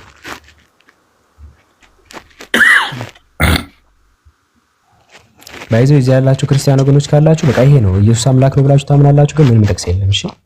እሺ የዮሐንስ ወንጌል ምዕራፍ 20:28ን እስኪ ያውጣው። እሱ ሐዋርያት ወደ ሐዋርያት ብለዋል አላሉ። ደግሞ ቀጥሎ ምን መጣበት ነው ኢየሱስ አስተምሯል። እንታችሁ መጀመሪያ ዲያቆንዬ ስቴፕ ባይ ስቴፕ ዲያቆን ከተረዳሃን መጀመሪያ ላይ እኛ እያወራን ያለነው መጀመሪያ ኢየሱስ አስተምሯል ወይስ አላስተማረም የሚል ነው። እሱን ከጨረስን በኋላ ሐዋርያት አስተምረዋል ወይ ወደሚለው እንመጣለን። እሺ ኢየሱስ የነቢያት ሲጀምር አንድ እዚህ ጋር ያዘህና የነቢያትና የሐዋርያት አስተምሮ ምንድነው በመሰረቱ ማለት ነው። አሁን ለምሳሌ የነብዩ መሐመድ አስተምሮ ግዴታ ስለ አላህ ነው አይደለ? መንፈሳዊ ራእይ ስላላቸው ስለዚህ ነቢያትና ሐዋርያት የሚናገሩትን መለኮታዊ ራእይ ነው። በቃ እኔ አልቀበልም እኮ አይደለም ያልኩት፣ ነጥብ በነጥብ ለመሄድ ፈልጌ ነው። ስለዚህ ኢየሱስ አላስተማረም፣ ወደ ሐዋርያት እንሂድ። እንደዚህ ተስማማለን አይደለም? ከኢየሱስ ክርስቶስ የወጣን የሆነ ንግግር እኮ ነው ሐዋርያትና ነቢያት የሚያስተምሩት። በቃ ወደዛ እንመጣለን። ሐዋርያት ደግሞ አስተምረው አግዞታል። አይዞት ሐዋርያት ጠቅሰዋል የሚለው ታዲያ ጴጥሮስ 1 ሮሜ 9:5 ሐዋርያው አሁን እሱ ዮሐንስ ቶማስ የተናገረውን የጠቀሱት ዮሐንስ ወንጌል ምዕራፍ 20 ቁጥር 28 በቃ ያውቃቸዋል። ግን በነጥብ እንዲህ ነው የፈለኩት። ኢየሱስ ላይ ጨረስን ነው ዲያቆን። ኢየሱስ በአስተምሮቱ ላይ አንድም ጊዜ አምላክ ነኝ የሚል ትምህርት በቀጥታም ሆነ በተዘዋዋሪ አስተምሮ አያውቅም። ኢንድ ኦፍ ስቶሪ። እዚያ ከተስማማን በኋላ ሐዋርያት ግን አስተምረዋል በሚለው ደግሞ እንሄዳለን። ይስማሙልኛል? ይሄን ጨርሰናል። ኢየሱስ ላይ ያስተማረው ትምህርት የለም ብለን ጨረስን። ዲያቆንዬ አይደለም አልጨረስንም። ለምሳሌ እሺ እንደዛማ ከሆነ ከመሰረቱ ልንነሳ ይገባናል። ምክንያቱም አሁን አይደለም ስማኝ ወንድምዬ፣ አሁን ምን አለ መሰለህ አላህ ተናግሮታል አልተናገረውም ወደሚለውም ልንመጣ ነው። ምክንያቱም ነብዩ መሐመድ ኢየሱስ አይደል ሲሰብክ ነው ወደዛ ይወስደናል። ሐሳቡ ራሱ ወደዛ ይወስደናል። ወንድም አንዴ ልጨርስን ሙሉ ሐሳቤን እንድትረዳኝ ያክል ልጨርስ። ምንም እኛ የነገር ምንም ሐሳቤን እንድትረዳኝ ማለት የፈለኩትን እንድትረዳኝ ነው። ሌላ ሐሳብ አይደለም በፍጹም። አሁን አንተ ያልከው ያለው ወደ ዮሐንስ 28 ነው። በቃ ኢየሱስ ባጭሩ እኮ ለምን አይደለም እንጂ አላስተማረም ኢየሱስ። በቃ አለቀ። አንዴ ልጨርስ። አታሽሙኑ ናቸው እዚህ ታች ያሉት ሰዎች። በቃ ታች እዚህ ያሉት አይደለም ምንም አሽሙኑ ማለት አይደለም። ስመኝ አንተ በቃ ሌላ ነገር የለም። አብዱል ከሪም እውነት ለመናገር የመስማት ችግር አለብኝ። ያስታውቀኛል የሆነ ሰው ሊያታልል ሲል አይደለም የመስማት ችግር አለብኝ። አንዴ ዲያቆን አንዴ ይቅርታ፣ አንዴ የመስማት ችግር ሳይሆን አንዴ ይመልሱልኝና ያብራራሉ። መልሱን ነግረውኝ ያብራሩ እኮ ጠየቅኩ። አሁን እኮ እኔ እያቀረብኩኝ ነው። ገና ላስቀጥሎት ነው። ቆይ አንዴ ላስቀጥሎት። ኢየሱስ አስተምሯል ብለው ያምናሉ? አዎ ወይም አይደለም ይበሉኝ መጀመሪያ። ይሄን ከማለቴ በፊት ለኔ እድሉን ሰጥተኸኝ ነበር። ይቀጥሉ ብለኸኛል እኮ ቀጥል ብለኸኛል። ኦልሬዲ ቀጥል ካልከኝ የኔን ሐሳብ ሳትሰማ ለምን ሐሳቡን ቀንጭበህ መሀል ላይ ትይዘዋለህ? በቃ ለዛ ነው ማቋረጡት። አይቷል። ያቋረጥኩበት ምክንያት ይሄ ነው አይደል? ሐሳቤን ልጨርስ። መጀመሪያ ጥያቄውን አንተ እንደነገርኩ ምዕራፍ ቁጥሩን ያስክና ስማኝ። ይኸውልህ እኔ ምዕራፍ ቁጥሩን ያስክና ሌላ ሐሳብ ውስጥ ገባህ ወንድሜ። አንዴ ዲያቆን አንዴ ይረጋጉ። በቃ እሺ፣ ከሌላ ሰው ጋር ቀጥሉ። ኦልሬዲ ካንተ ጋር መግባባት አልችልም ወንድሜ። እኔ ለምን መግባባት እንደማልችል ታውቃለህ? አንተ መስማት አትችልም፣ ማዳመጥ አትችልም። ያን እኔ መታለል አልችልም ነው ሌላ ነገር ብቻ ነው የምታወራው። በዛ ልክ ደግሞ አንግባባም። ስለዚህ ከሌላ ሰው ጋር ከጥልቅ ይቅርታ በቃ የለም መታለል፣ ምንም መታለል አይደለም። ሐሳቡን ስማኝ እኮ ነው አይደለም? እሺ አንተ ያልከው ከሆነ አንተ ያልከውን እንዳምን ከፈለክ ችግር የለውም። ኦልሬዲ እሰማሃለሁ፣ አንጣላም ወይ እወጣለሁ ወይ ደግሞ ዝም ብዬ እሰማሃለሁ። ሌላ ሰው ጋር ታወራላችሁ። ግን እኔ ልትሰማኝ ፈቃደኛ ከሆንክ መጀመሪያ ላይ እናንተ ኢየሱስ ክርስቶስ አምላክ ነው አምላክ አይደለም የሚለው ሐሳብ ላይ እየተወያያችሁ ስለሆነ እኔ ለዛ እንደ ማስረጃነት አቀርቦ ደግሞ የኢየሱስ ክርስቶስ ሰምቻለሁ አይደለም። ስለ ኢየሱስ ክርስቶስ አምላክነት እኮ ነው እያወራችሁ ያላችሁት። ኦልሬዲ አዎ፣ ስለ ኢየሱስ አምላክነት መጀመሪያ በእንትን ጀመረን። ከቤተ ክርስቲያን ራስ እንነሳለን መጀመሪያ፣ ከዛ ከተማሪዎቹ እንመጣለን። ከምንም ተነሱ፣ ያው መዳረሻችሁ ያ ነው ወንድም። ከምንም ተነሱ መዳረሻችሁ ያ ነው። አንዴ ዲያቆን ለአባሮሽ ነው ያልመችም። በቃ ይሄ ነው ያለው ፖይንት። እዚህ ያላችሁ ሰዎች እኔ ለአባሮሽ አልመችም። አንዴ ኢሳይያስ ጋር አንዴ እንትን ምንም አባሮሽ አይደለም፣ አባሮሽ አይደለም፣ አባሮሽ አይደለም። ሌሎች የመስማት አላችሁ፣ አንተ ግን የመስማት የለህም። አንዴ ተረጋጋ። እኔን ተወኝ። የኔ ጥፋት አይደለም። እኔ ልጨርስ እንጂ ድሎ ሰጥተኛል አይደል? ለምን በመሃል ሐሳብ ትቀማኛለህ? እሺ ይቀጥሉ። 2 ደቂቃ አለዎት፣ ይቀጥሉ። በመድኃኒዓለም ስም እሺ። እኔ አሁን ልል የፈለኩት ነገር አንደኛ ደረጃ ላይ በኢየሱስ ክርስቶስ የአምላክነት ዙሪያ እያወራችሁ ስለገባውኝ በዛ ጉዳይ ላይ በዛ ርዕስ ላይ ጥቅስ አመጣሁኝ። ያን ጥቅስ ደግሞ አንተ የነቢያት አስተምሮ ነው የኢየሱስ ክርስቶስ አስተምሮ አይደለም አልከኝ። እንደዛ ከሆነማ እሺ የነብዩ መሐመድ አስተምሮ የአላህ ሳይሆን የራሳቸው ነው ልትል ነው ወይ? ከዛ ጋር ይመሳሰላል። በቃ ወረዲ አንተ አሁን እያነጻጸርክ ያለው እንደዛ ነው። መቼ ነው ያወራነው? እንደዚህ መቼ ነው ያወራነው? ህልም ተኝተህ ነበር እንዴ? አልከኝ። እኔን አልከኝ እኮ እኔን ብለህ አላልኩም። እኔ ጭራሽ ካንተ ጋር አልተዋየሁም። ገና እኔ ካንተ ጋር እየተዋየሁ እኔ አለም ወይ ይሄን ታምናለህ አታምንም እያልከኝ የነቢያት ንግግር ነው ወይስ የኢየሱስ ክርስቶስ ንግግር ነው አላልከኝም? አረ በፈጣሪ እኔ ምንም ጥቅስ አልጠቀስኩም። ተረጋጋ። አንዴ ይረጋጋ። አንዴ ቀጥል። ተረጋግቻለሁ እንጂ። አዎ በቃ አንዴ ይረጋጉ። እኔ ስመጣ ክርስቲያን እንደሞት መጠን ኢየሱስ አምላክ ነው ብሎ ያምናሉ ብዬ ጠየቅኩት። አዎ በቃ እኛ የምንነሳው መጀመሪያ ይሄው እየጨረሰን እየገደልን የምንሄደው ከኔ ጋር ስትወያዩ እኔ ፌዝ ዘ ትሩዝ ያልኩት ስሜን በምክንያት ነው። ትሩዙን ፌስ እያደረክ ነው የምትሻገረው። ኢየሱስ ካስተማረ እሰየው አስተምሯል ብሎ ይንገሩ። ካላስተማረ አላስተማርም ግን ሐዋርያት ጋር ማስረጃ አመጣሉ ብለን ወደ እነ ቶማስ እንሂድ። እነ ቶማስ ከጨረስን በኋላ ከፈለጉ ደግሞ ነው ከብሉይ ኪዳን አሳያለሁ ካሉ ይሄን በአጠቃላይ እናስቀምጠውና ወደ እነ ኢሳይያስ እንሄዳለን። እየጨረስን የምንሄደው እየዘለለን አንሄድም። ስለዚህ አሁን ኢየሱስ ካስተማረው ላይ በቀጥታና በተዘዋዋሪ ኢየሱስ አስተምሯል ማቅረብ እችላለሁ ካሉ ያንን ይቀጥሉ። ከኢየሱስ ማስረጃ ማቅረብ አልችልም ካሉ ኦኬ ከኢየሱስ ማስረጃ የለም ግን ከሐዋርያት ማቅረብ እችላለሁ ካሉ አሁን ይምረጡ። ወገናችን አንዴ ዲያቆኒ ይምረጡ። ከኢየሱስ ማስረጃ ያቀርባሉ ወይስ አያቀርቡም? ከኢየሱስ ሙሉ መጽሐፍ ቅዱስ የኢየሱስ ክርስቶስ ማስረጃ ነው ብዬ ማምን ሰው ነኝ። ኢየሱስ አስተምሮ ያውቃል ወይስ አያውቅ? በምድር ቆይታው ላይ ኢየሱስ አምላክ ነው አስተምሯል። የአምላክ አስተምሮ ነው መጽሐፍ ቅዱስ የሚባለው። ታዲያ የአምላክ አስተምሮ ነው በቃ ኦሬዲ ማለት ነው። የከበርክ ቴዎፍሎስ ብሎ የሚያወራው ኢየሱስ ነው።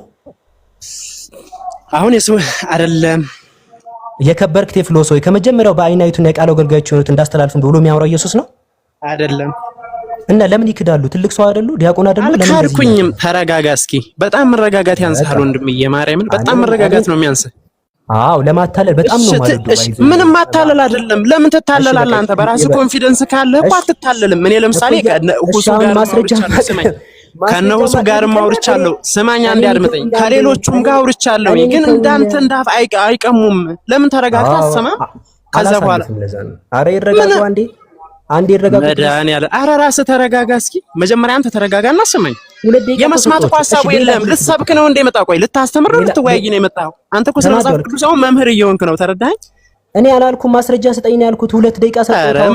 እያስተማርክ እኮ ነው። አሁን ልጁን በጠቅላላ ሙሉ በሙሉ ምን አረከው? አስተማሪ ሆንክ። ጥያቄ ይጠይቃል፣ ግን አንተ መልሱ ራሱ በሱ ተናደህ ከሆነ አንተ ማረም ነው። ተናድጄ አይደለም። ለምን እናደዳለሁኝ? ግን ራስክን እንደ መምህር እያየህ ነው። መምህር እየሆንክ ነው። በቃ መጽሐፍ ያስተምራሉ፣ እርሱ ያስተምራሉ። ይሄው ጥቅስ ይጥቀሱ። ልንወያይ ነው የመጣሁት እኛ አይደለ? አታስተምረኝ። ልንወያይ ከመጣሁ አታስተምረኝ። ኦልሬዲ በቃ ሐሳብ አቀርብልሃለሁ። እዛ ሐሳብ ላይ እንወያይ። ኢየሱስ ያስተማረበት ምዕራፍ አስተምረኝ አይደለም የመጣሁት። ኢየሱስ ያስተማረበት ምዕራፍና ቁጥር መጀመሪያ ግን የሐዋርያትና የነቢያት አስተምሮን ምን ብለህ ነው የምታስተምረው? ምን ብለህ ነው የምታምነው? ኢየሱስ ያስተማረበትን ምዕራፍና ቁጥር የነቢያትንና የሐዋርያትን አስተምሮ ምን ብለህ ነው የምታምነው? ይሄን መልስልኝና ወደዛ መልሳለሁ። እኔ ላስተምር አላሉኝም? እኔ ይሄው ዘጋውኝ አፌን።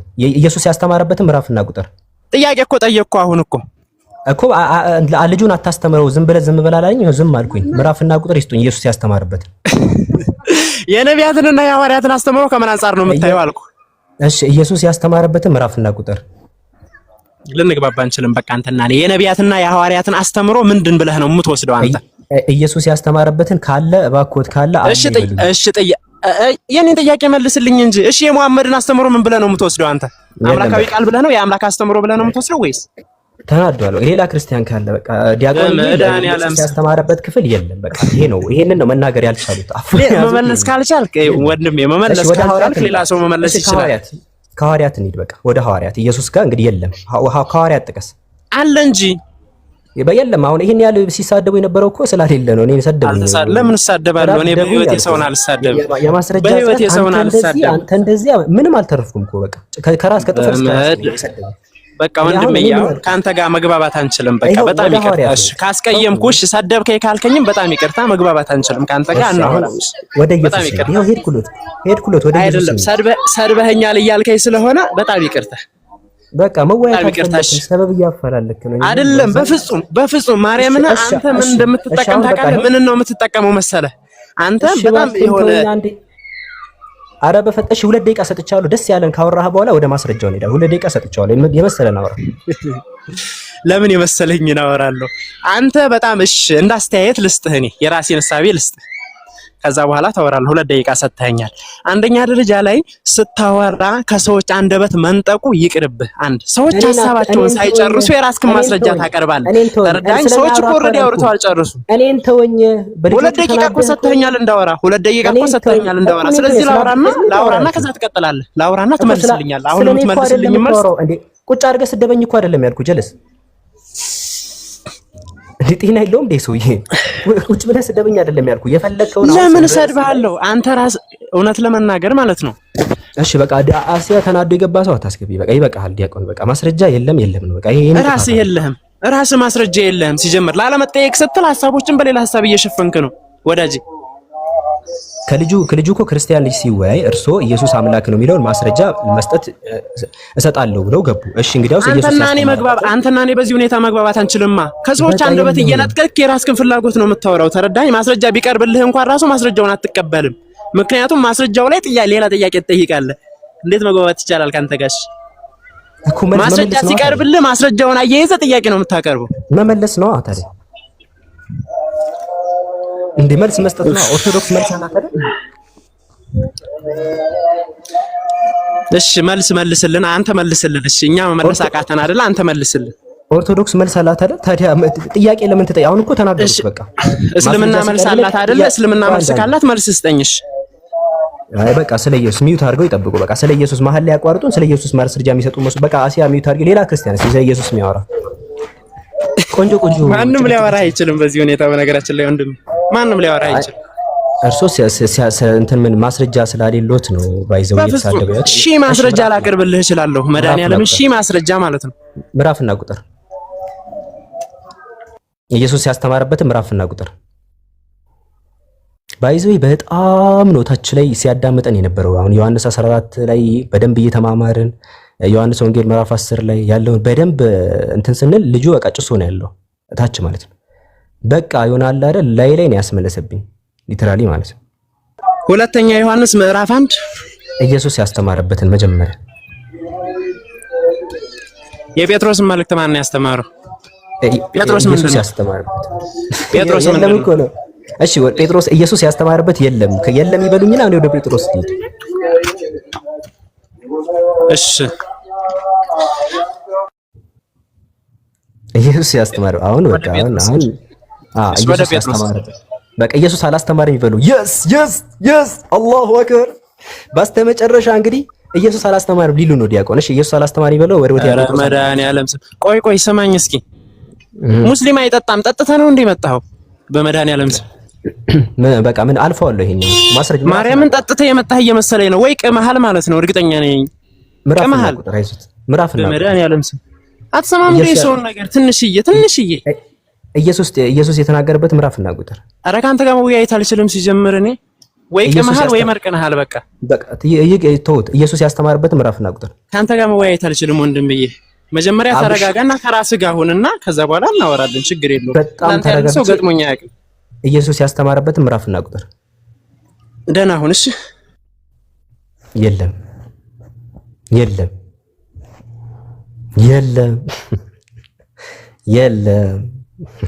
የለም የለም። በቃ ምን ነው የኛ ታኔ ይሄን በአጠቃላይ ይሄን ሁላ ጥይት የተቀበልኩት ባይዘው ይሄኛው ስቴፕ የመጨረሻ ነፍሳቸውን እንደ አለ አይደል የሆነ ሞት መጥቶ ነፍሳቸውን ከስጋቸው የሚለየውን ያህል ነው የሚያንቃቸው። ይሄ ለምን እንደማይመች ታውቃላችሁ? በስቴፕ ካደረጋችሁት ማለት ነው እጅግ ለነሱ አደገኛ ነው። በስቴፕ ካላደረጋችሁት አንዴ ሁለተኛ ጴጥሮስ ጋር ይሄዱባቸዋል፣ አንዴ ኢየሱስ ያስተማረውን ይደባልቁባቸዋል፣ አንዴ ደግሞ ኢሳይያስ ጋር ይሄዱባቸዋል፣ ድብልቅልቅ ያደርጉባቸዋል። ነጥብ በነጥብ ከሄዳችሁ ግን መጀመሪያ የኢየሱስን ፓርት በደም አድምታችሁ ኢየሱስ እንዳላስተማረ ዝግት ታርጋችሁ ጨርሱና ከዛ ወደ ሐዋርያት ትሄዳላችሁ። ያንን ነው ዝግት ታረጋላችሁ። ከዛ ወደ ኢሳይያስ እዛ ትዘጋላችሁ። ያልቃል። መጨረሻ ላይ ተጨባብጠን ነው የሚያልቀው። ይሄን ስቴፕ የመጨረሻ ነፍሳቸው ነው የሚወጣው እንጂ አይወዷትም። አሁን አውቋል ወገናችን ዲያቆኑ ምንድነው ያሰው ልጁ ማለት ጠቃሚ ሰው ጠቅሷቸዋል ያሉትን እንዳለ ኢየሱስ ተአምራትን ሰራ የሚለውን ጠቀሰ። እኔ በኢየሱስ እንዳልሰራ አሳየውኝ። እኔና ባንድ የሚለው ተጠቀሰ፣ እሱን አሳየውኝ። እኔና ያቤት አልቋል። የሚያቀርበው ነገር የለም። ሶ ምን አደረገ? በቃ ስድብ ጀመረ። እዚህ ያላችሁ ክርስቲያን ወገኖቼ ኢየሱስ አላስተማረም፣ ወላሂ አላስተማረም። ጭራሽ ምንም አላስተማረም። እንዲህ አይነት ትምህርት ሰምቶ ራሱ አያውቅም። በዛ ጊዜ ራሱ አልነበረም። ኢየሱስን አምላክ ነው ብሎ የሚያምን አካል በዛ በኢየሱስ ጊዜ ራሱ አልነበረም። በይዘው ሰምቶት ማያውቀው ትምህርት ነው። እንኳን ሊያስተምረው ቀርቶ ኢየሱስ ራሱ ሰምቶት አያውቅም ይሄንን።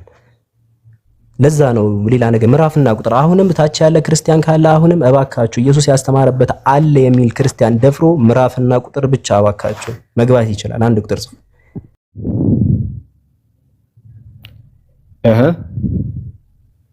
ከአዳም ስንት ዓመት ቆይቶ እንደመጣ በቁጥር ደረጃ አላውቀውም። ኦኬ እሺ፣ ካወቀው ደግሞ ንገረኝ፣ ችግር የለም። ወደ 3000 ዓመታት ወደ 4000 ዓመታት እያልኩ እንደሄድ ብዬ ምን መሰላችሁ? አዎ ምድር ከተፈጠረች በእናንተ ስንት ዓመቷ ነው? 6000 ዓመቷ ነው አይደለ? በትክክል። ሙሴ ደግሞ በቢሲ ክርስቶስ ከማምጣቱ በፊት 1500 ዓመታት ቀድሞ ነበረ። ከክርስቶስ በፊት 1500 ዓመታት ይቀድማል። ስለዚህ ከኛ ደግሞ 3000 ዓመታት ይቀድማል። ከምድር ጋር ስናመጣ ደግሞ ከ6000 3000 ስንቀንስ 3000 ይመጣል። ከ6000 3000 ሲቀነስ 3000 ይመጣል። ስለዚህ በአዳምና በዚህኛው ነብይ መካከል የ3000 ዓመታት ልዩነት ርቀት እያለ ይሄን ሁላ ርቀት እንዴት ነው የተቀበልነው? ወንጌል ተውራትንና ኢንጂልን ስለምትቀበሉ በዛ ዘመን የነበሩ ሰዎች መጽሐፍ ማለቴ ወንጌልንና ኦሪትን ስለሚቀበሉ ሁለታችን ብቻ እኮ አይደለም። ጋፑን እንዴት ነው የተቀበልነው ነው ጋፑን። ይሄን ምክንያቱም ቅድም የእስልምናውን 1400 ዓመታትን ወደ ጎን አድርገናል። ያው ረጅም መጽሐፍቶች ስለነበሩ ነው ብዬ እኮ ነው ማስበው። መጽሐፍቶች ስለነበሩ እነዛ መጽሐፍቶች ደግሞ መጽሐፍቶች ስለነበሩ ከሙሴ በፊት የትኛው መጽሐፍ ነው ያለው ስለ አዳምና ስለ ሔዋን የሚያስረዳን? ከዛ በፊት ያለውን ነው የጠየቀኝ። ያስፈልጋላ። ምክንያቱም ጋፑ 3000 ዓመት ሆነብን። የ1400 ዓመቱን የነቢ መሐመድን አንቀበልም ብለናል። ምክንያቱም 1400 ዓመታት ጋፕ አለ። ከሙሴና ከአዳም መካከል ከ3000 ዓመታት በላይ ጋፕ እያለ ለምንድን ነው የተቀበልነው? ያለ ተጨማሪ ማስረጃ።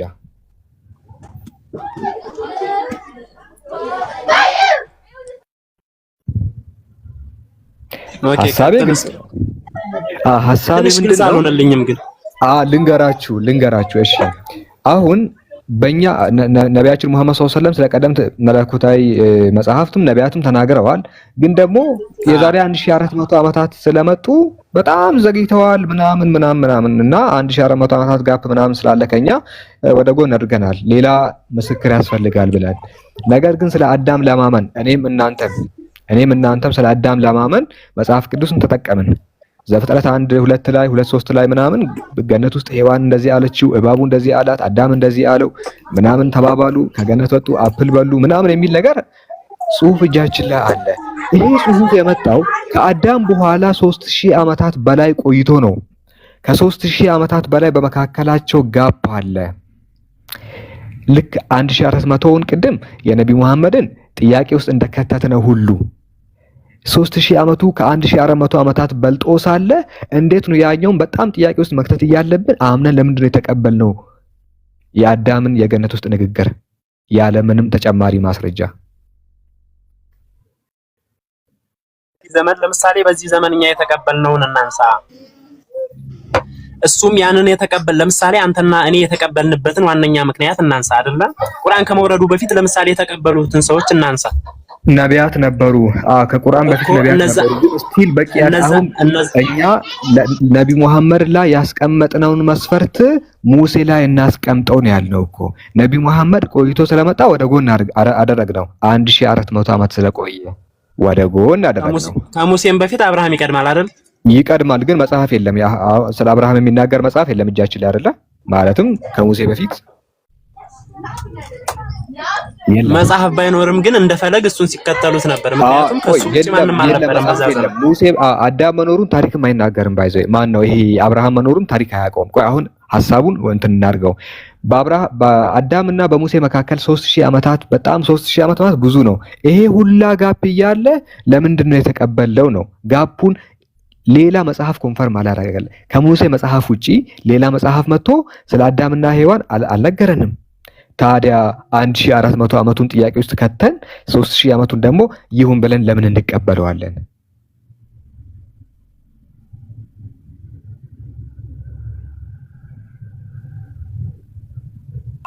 ለኔ የታውቀው እንደም ሁለታችንም ለምን ተቀበልነው ነው። የ3000 ዓመት ጋፑን አዳምና ሔዋን ገነት ውስጥ እንደነበሩ እርስ በርስ እንደተነጋገሩ የነገረን ሙሴ ነው። ምን ያህል ቆይቶ ከ3000 ዓመታት ሙሴ ሐሳዊ ነብይ ያለ መሆኑን እኮ ሁለታችንም እናምናለን። ለዛ ነው አንዴ ቆይ አንድ ገለልተኛ ሰው ይሄንን ሚዛን ቢያነሳ ነው ሚዛኑን ብንጠቀም። ሁለታችንም ምን መሰለ ሙሴን የማይቀበል ሰው ቢመጣ ቢኖር አንተ ነቢ መሐመድ ላይ የተጠቀምከው መስፈርት እሱ ቢጠቀምብህ ምንድነው እንዴት ነው የምታስረዳው ነው? አይታል። ለምሳሌ አንተ ለነቢ መሐመድ ላይ የተጠቀምከውን ራሱኑ መስፈርት ሙሴ ላይ ቢጠቀም እንዴት ነው የምትመልሰው? ምክንያቱም የ3000 ዓመት የ1400 ዓመቱን ጥያቄ ውስጥ ከተህ የ3000 ዓመቱን ደግሞ ምንም እንትን ሳይል ነው የተቀበልከው። ለምን ተቀበልከው ነው ይሄ ሁሉ ዘመን በመካከል እያለ?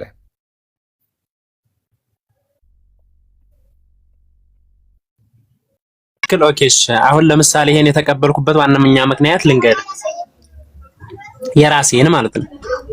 እሺ ለምሳሌ ያክል አሁን ከዛ በፊት በነበሩ መጽሐፍቶች ሁላችንም ግር አልነበረብንም ብዬ አስባለሁ። ምክንያቱም በኢንጂልም ሆነ በተውራት፣ ምክንያቱም በወንጌልም ሆነ በኦሪት ማለት ነው፣ በአዲስ ኪዳንም ሆነ በኦሪት ወንጌልና ተውራትን ተቀበላላችሁ አይደለም ሙስሊሞች? ወንድም አሁን ያለውን አንቀበልም አሁን ያለውን ሙሉ ግን ያው ብቻ ተቀበላላችሁ። የሆነ መጽሐፍ ኢንጂልና ተውራት እያላችሁ ተቀበላላችሁ። በጥንት ዘመን ወርዶ እንደነበረ ነው የምናምነው እንጂ ዛሬ እናንተ እጅ የሚገኘው ኦሪጂናል ትክክለኛው ነው ብለን አናምንም። ብናምን ራሱ አሁን ሐሳቤን ለመረዳት ያክል ሞክርና አናምንም። አጭሩ መልስ አናምንም የሚል ነው። አጭሩ መልስ አናምንም የሚል ነው። ኢንጂልና ተውራትን አታምኑ? ሁለቱ ዛሬ አንተ እጅ የሚገኘውን ከሆነ አናምንም። ጥንት ለነቢያት ወርዶ እኔ ኢንጂልና ተውራትን ነው ያልኩ እንጂ እኔ እጅ ስለሚገኘው አይደለም ወንድም። እነርሱን እናምናለን ግን ማመናችን ኢንጂልና ተውራትን ነው ያልኩ እኔ አይደለም። ኢንጂልና ተውራትን እኔ እጅ ስለሚገኘው እንትና እጅ ስለሚገኘው እኔ አላነሳውኝም ሐሳብ። እሱን እናምናለን። ምክንያቱም እኔ ቅድም በሐሳብ ደረጃ ምን ብያቸዋለሁ መሰለ? መጽሐፍ ቅዱስ በራሱ እኔ ኤዲት እንደተደረገ አምናለሁ አልኳቸው። ለምሳሌ ኤዲት ተደርጓል። እሺ ብዙ ክርስቲያኖች ወይም ደግሞ ብዙ ሙስሊሞች ሊገረሙብኝ ይችላሉ ይሄን ስላልኩኝ። አይገረሙ ተረዳኸኝ? ግን እኔ ያስኩት መጽሐፍ ኤዲት አለመደረጉን አምናለሁ። ስለዚህ እኔ የምመራው የዘመኑ ሰዎች ኤዲት በሚያደርጉት መጽሐፍ ቅዱስ ሳይሆን በራሴ መጽሐፍ ቅዱስ ነው አልኳቸው። እኔ አሳየውታለሁ። ባይዘው እሱም እጃችሁ ላይ ያለውን ኤዲት እንደተደረገ አሳያችኋለሁ ከፈለጋችሁ። ግን አሁን እሱ ሐሳብ ይቆየንና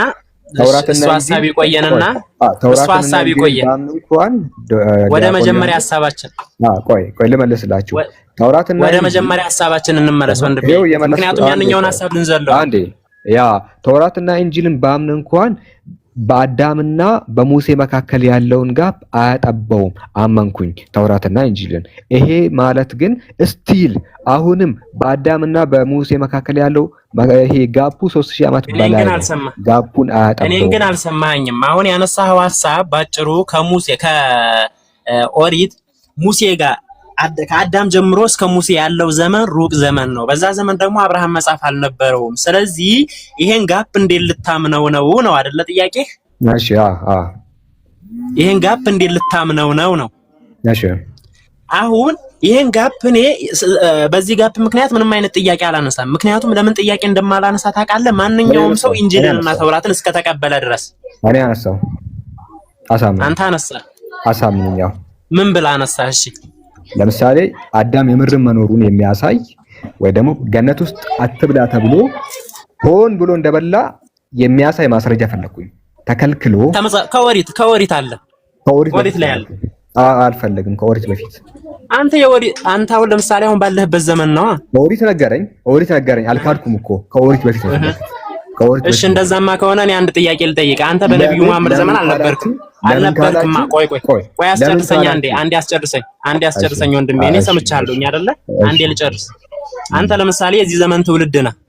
እሺ እድሜህን አላቅም፣ ከ50 ዓመት አይበልጥም። ከዛ በታች ቢሆን ነው አይደለ? እሺ ነብዩ መሐመድ ደግሞ እዚህ ምድር ከመጡና ቁርአን ከተጻፈ 1440 ምናምን ዓመት ሆኖታል። አንተ እንደምትለው ከሆነ ማለት ነው። ስለዚህ አንተ በምን አመንክ? የሁሉ ዓመት ልዩነት አለ። አንተ የተወለድከው አሁን ነው አይደለ? እነግራችኋለሁ። እኔ በጣም ነገራችሁ እሱን እኮ ለነገራችሁ ነው። ግን ያንን ጥያቄህን ያስነሳላ እናንተ ያመናችሁበት እምነት እስልምና ላይ የጠየቃችሁት ጥያቄ እኮ ሐሰት መሆኑን ላሳየ ነው እንጂ ለምን አመንከው? በጣም የሚገርም ጥያቄ ነው። ግን ነብዩ ላይ ያመጣችሁት ሙሴ ላይ ቢመለስ ሙሴን ውድቅ ያደርገዋል። ለምን ካላችሁኝ ሙሴ አዳም የሚባል አካል ከጭቃ ከተፈጠረ በኋላ ሚስቱ ከጎኑ አጥንት ተፈጥራ ገነት ውስጥ ደግሞ እባቡ አሳስቷቸው አትብሉ ከተባሉ ዛፍ በሉ ብሎ ሙሴ ነገረኝ። ሙሴ ከአዳም በኋላ የመጣ 3000 ዓመታት ምናምን በመካከላቸው ርቀት አለ። ባይዘይ 3000 ዓመት ይበልጣል በደንብ ቁጥሩ ቢሰላ። ታዲያስ ያለ ተጨማሪ ማስረጃ ለምን እንቀበለዋለን ነው ጥያቄ አነሳው። አንተ ጥያቄ አልፈጠረብህም፣ ልክ እኔ ያኛው ጥያቄ እንዳልፈጠረብኝ። እኔ ጥያቄ ቢፈጥርብኝ እንዴት ነው የምትመልሱልኝ ነው ዲያቆን ዮሐንስ። አንተ ጥያቄ ቢፈጥርብህ በዚህ ዘመን የነበረውን ጋፕ በዛ ዘመን ለምን መጽሐፍ ሳይኖር ነው አሁን ያንተ ጥያቄ አይደለ? 3000 ዓመት ሙሉ የነቢ መሐመድ 1400 ዓመት ነው። ይሄኛው 3000 ዓመት ነው። የቱን ነው በጣም መጠራጠር ያለብን? የ3000 ነው። ታዲያ ይሄን እንዴት አመን ነው?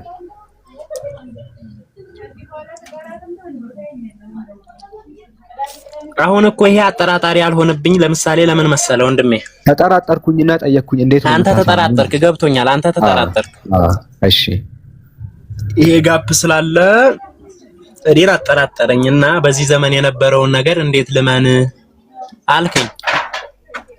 እንደ ጥያቄም መነሳት የለበትም ብዬ አስባለሁኝ። ምክንያቱም እኔ ምን ብዬ ላሳምንህ እችላለሁ? ለምሳሌ እዚህ ጋር ምን ብዬ ላሳምንህ እችላለሁ? ምክንያቱም አንተም ተውራትን ትከተላለህ፣ ኢንጂልን ታምናለህ። ስለዚህ ሙሴን ትከተላለህ። ሙሴን ታምናለህ። ኦሬዲ ሙሴን ታምናለህ። ሙሴን ታምናለህ ወይ? ጥያቄ ልጠይቅህ። ሙሴ ራሱ ጥያቄ ውስጥ ከተትኩኝ እኮ። አንዴ ስለ ጋፕ ነው የምናወራው እኮ። አዎ በሙሴ አምናለሁ። ጋፑ 3000 ዓመት ሆነ። ለምን እቀበለዋለሁ ነው የሙሴን ጋፑን ሙሴን አምኜ። ከዛ በፊት መጽሐፍ አልነበረም አቦ ሙሴ የተጀመረ እኮ ወንድሜ። እዚህ ጋር ነው በቃ። እሺ እዚህ ጋር ነው። ስለዚህ አሁን ጋፑ 3000 ዓመታት ቢሆንም ችግር የለውም አይደለ? ሌላ መጽሐፍ ተጨማሪ መጽሐፍ ሳይኖር። አዎ ይሄው በቃ። እሺ እቺን ያዘልኝ። ወደ ማርያም የመጣው መልአክ ማን ነው? ገብርኤል፣ ቅዱስ ገብርኤል። ከመጽሐፍ ቅዱስ ውጪ ማስረጃ አለ? ከመጽሐፍ ቅዱስ ውጪ የለም። ለምን አምናለሁ ታዲያ? እኔ መጽሐፍ ቅዱስን ያመንኩት እኔ ለምን አምናለሁ? ወደ ማርያም የመጣው መልአክ ገብርኤል ነው ብዬ ለምን እቀበላለሁ? ማስረጃ ካሌለ። ማስረጃ አለ። መጽሐፍ ቅዱስን እኮ እንደ ማስረጃ እየነገርኩህ እኔ ከመጽሐፍ ቅዱስ ውጪ ማስረጃ ፈልጌ ነው።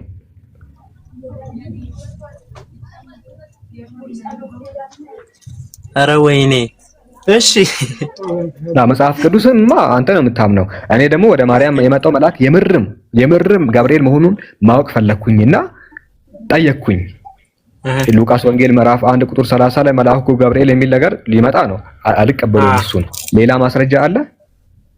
ምንም የለም። ስለዚህ ውሸት ነው ማለት ነው። እንዴት ውሸት ሊሆን ይችላል? ለአንተ ነው። ሌላ ማስረጃ ስላሌለ ውሸት ነው ሊሆን አይችልም። ያው በአንተ እይታ ሊሆን ይችላል። በቃ ስለዚህ ወደ ቁርአኑ ስንመለስ ይሄንን ላሳያችሁ ስለፈለኩኝ ነው። ምንድነው የእርሶ ጥያቄ ምንድነው? እስልምና ከነቢዩ መሐመድ በፊት መኖሩን ማስረጃ አምጡ። ያው ካሌላ ነገሩ ልክ አይደለም። ነገር እንደዛ ነው ብዙ ክርስቲያኖች የሚጠይቁት እና ከቁርአን ሱረቱ አሊ ኢምራን ምዕራፍ 3 ቁጥር ምናምን ላይ ወማካን ኢብራሂም የሁዲያ ወላ ነስራንያ ወላኪን ካነ ሐኒፈን ሙስሊማ የሚል ነገር እናመጣለን። አብርሃም አይሁድም ክርስቲያንም አልነበረም፣ ነገር ግን ሙስሊም ነበር የሚለውን ስናመጣ ይሄን እኮ የሚለው ቁርአን ነው የሚሉት። ማስረጃችን ቁርአን ነው። ቁርአን ነው ስንላቸው ቁርአንማ አንቀበልም ይላሉ። እንዴ እኔ እቀበላለሁ አይደለማ። ከዛ በፊት የነበሩ መጽሐፍቶችን ለምሳሌ እኔ የማልቀበለው መጽሐፍቶች ልጠቅስልኝ አልችልም። ምክንያቱም ከነብዩ መሐመድ መጽሐፍ ወይንም ደግሞ ከአላህ ቆይ አንዴ ያስጨርሰኝ። አንዴ ልጨርስ ወንድሜ፣ አንዴ ልጨርስ። እኔም የሉቃስ ወንጌል መች ተቀበልኩ። አንዴ ልጨርስ። ልክ እኔ እንደምሰማህ ግን ስማኝ። በነገራችን ላይ እኔ እየሰማኸኝ አይደለም። ዲያቆን ዮሐንስ አንዴ ልጨርስ። መልአኩ ገብርኤል ወደ ማርያም መጣ ብላችሁ አንዴ ያስጨርሰኝና ከዛ ትቀጥላለህ። ቆይ መልአኩ ገብርኤል ወደ ማርያም መምጣቱን ሉቃስ ወንጌልን በጠቀሳችሁ ጊዜ እኔ መች ሉቃስ ወንጌልን ተቀበልኩት? እኔ እኮ ነገርኩ። ከዛ በፊት በነበሩ መጽሐፍቶች ጥርጥር የለብንም አልኩ። እኔ ሉቃስ ወንጌልን ጥርጥር አለብኝ፣ በጣም ጥርጥር አለብኝ። አሁን አንተ የጠየቀኝ እኮ ጥያቄ ምን ነበረ? ለምን እኔ ገብርኤልን አብሳሪነት ተጠራጠርኩ፣ ሌላ መጽሐፍ ሌላ አሳማኝ ነገር ስለሌለ አልከኝ። የሉቃስ ወንጌልን እኔ እጠራጠራለሁ። እኔ ደግሞ የተጠራጠርኩበት መንገድ ሰማኝ። አንዴ ያስጨርሰኝ እንጂ ወንድሜ። ልክ እናንተ እኔ ልጨርስ ቁርአን እንደምትጠራጠሩ እኛ ሉቃስ ወንጌልን እንጠራጠራለን። እሺ ተጠራጠር፣ ግን አስጨርሰኝ። እኔ ወንድሜ እያስጨረስከኝ አይደለም። እኔ አሁን ለምሳሌ እዚህ ውስጥ ያሉ ሰዎች ታዛቢ ናቸው። ተረዳኝ። በጣም ነው ተረጋግጬ እየሰማሁ ያለሁት። ወላ አፍህን ላቋርጥህ አልፈልግም። እየሰማሁ ነው፣ ግን አንተ እየሰማኸኝ አይደለህም። እኔ ትልቁ ምክንያት ቁርአንን የምጠራጠርበት ምክንያት ምንድነው? አሁን ለምሳሌ ሙሴ ጻፍ አይደለ? የራሱን መጽሐፈ ኢሳይያስን ብጠራጠር ከሱ ቀድሞ የነበሩ መጽሐፍቶችን ሙሉ በሙሉ ላላምን ነው። ምክንያቱም በቃ ሙሴ የጻፈው መጽሐፍ በቂ ነው። ለኢሳይያስ የተሰጠው መጽሐፍ እስከ ኢየሱስ እስከ አዲስ ኪዳን ድረስ ነብዩ መሐመድ እስከሚመጡ ድረስ ያሉ መጽሐፍቶች ላይ ምንም አይነት ጥርጥር የለብኝም። ሙሉ በሙሉ አምናለሁ። ከዛ በፊት የነበሩ ከዛ በኋላ የመጡትን የነብዩ መሐመድ አስተምህሮ ግን እኔ ብቻ አይደለሁኝም በቢሊየን የሚቆጠሩ ሰዎች አላመኑም አይደለ? ያላመኑበት ምክንያት ደግሞ ነብዩ መሐመድ የምትሏቸው የራሳቸው የሆነ እሳቤ ኖሯቸው ሊሆን ይችላል። አንዴ ልጨርስ። አይ ሐሳቡን አግኝተናል። የተደጋገመ ሳላ አልክ ቆይ አንዴ ልጨርስ። ይጨርሳሉ። ቆይ አንዴ ሳላ ልጨርስ። ከሱ ጋር አይደል እያወራሁኝ ያለሁት ወንድሜ። ሳላ አልክ አለውኝ። የተደገመ ሐሳብ ነው። የግድ ኮሜንት ላይ አስጨርሱ ምናምን ስላሉ ነው እያዳመጥኩ ያለሁት እንጂ ሐሳቡ የቅድሙ ነው። ባይዘኝ ለኮሜንተሮቹ ነው እንጂ አዲስ ሐሳብ እያመጡ አይደለም።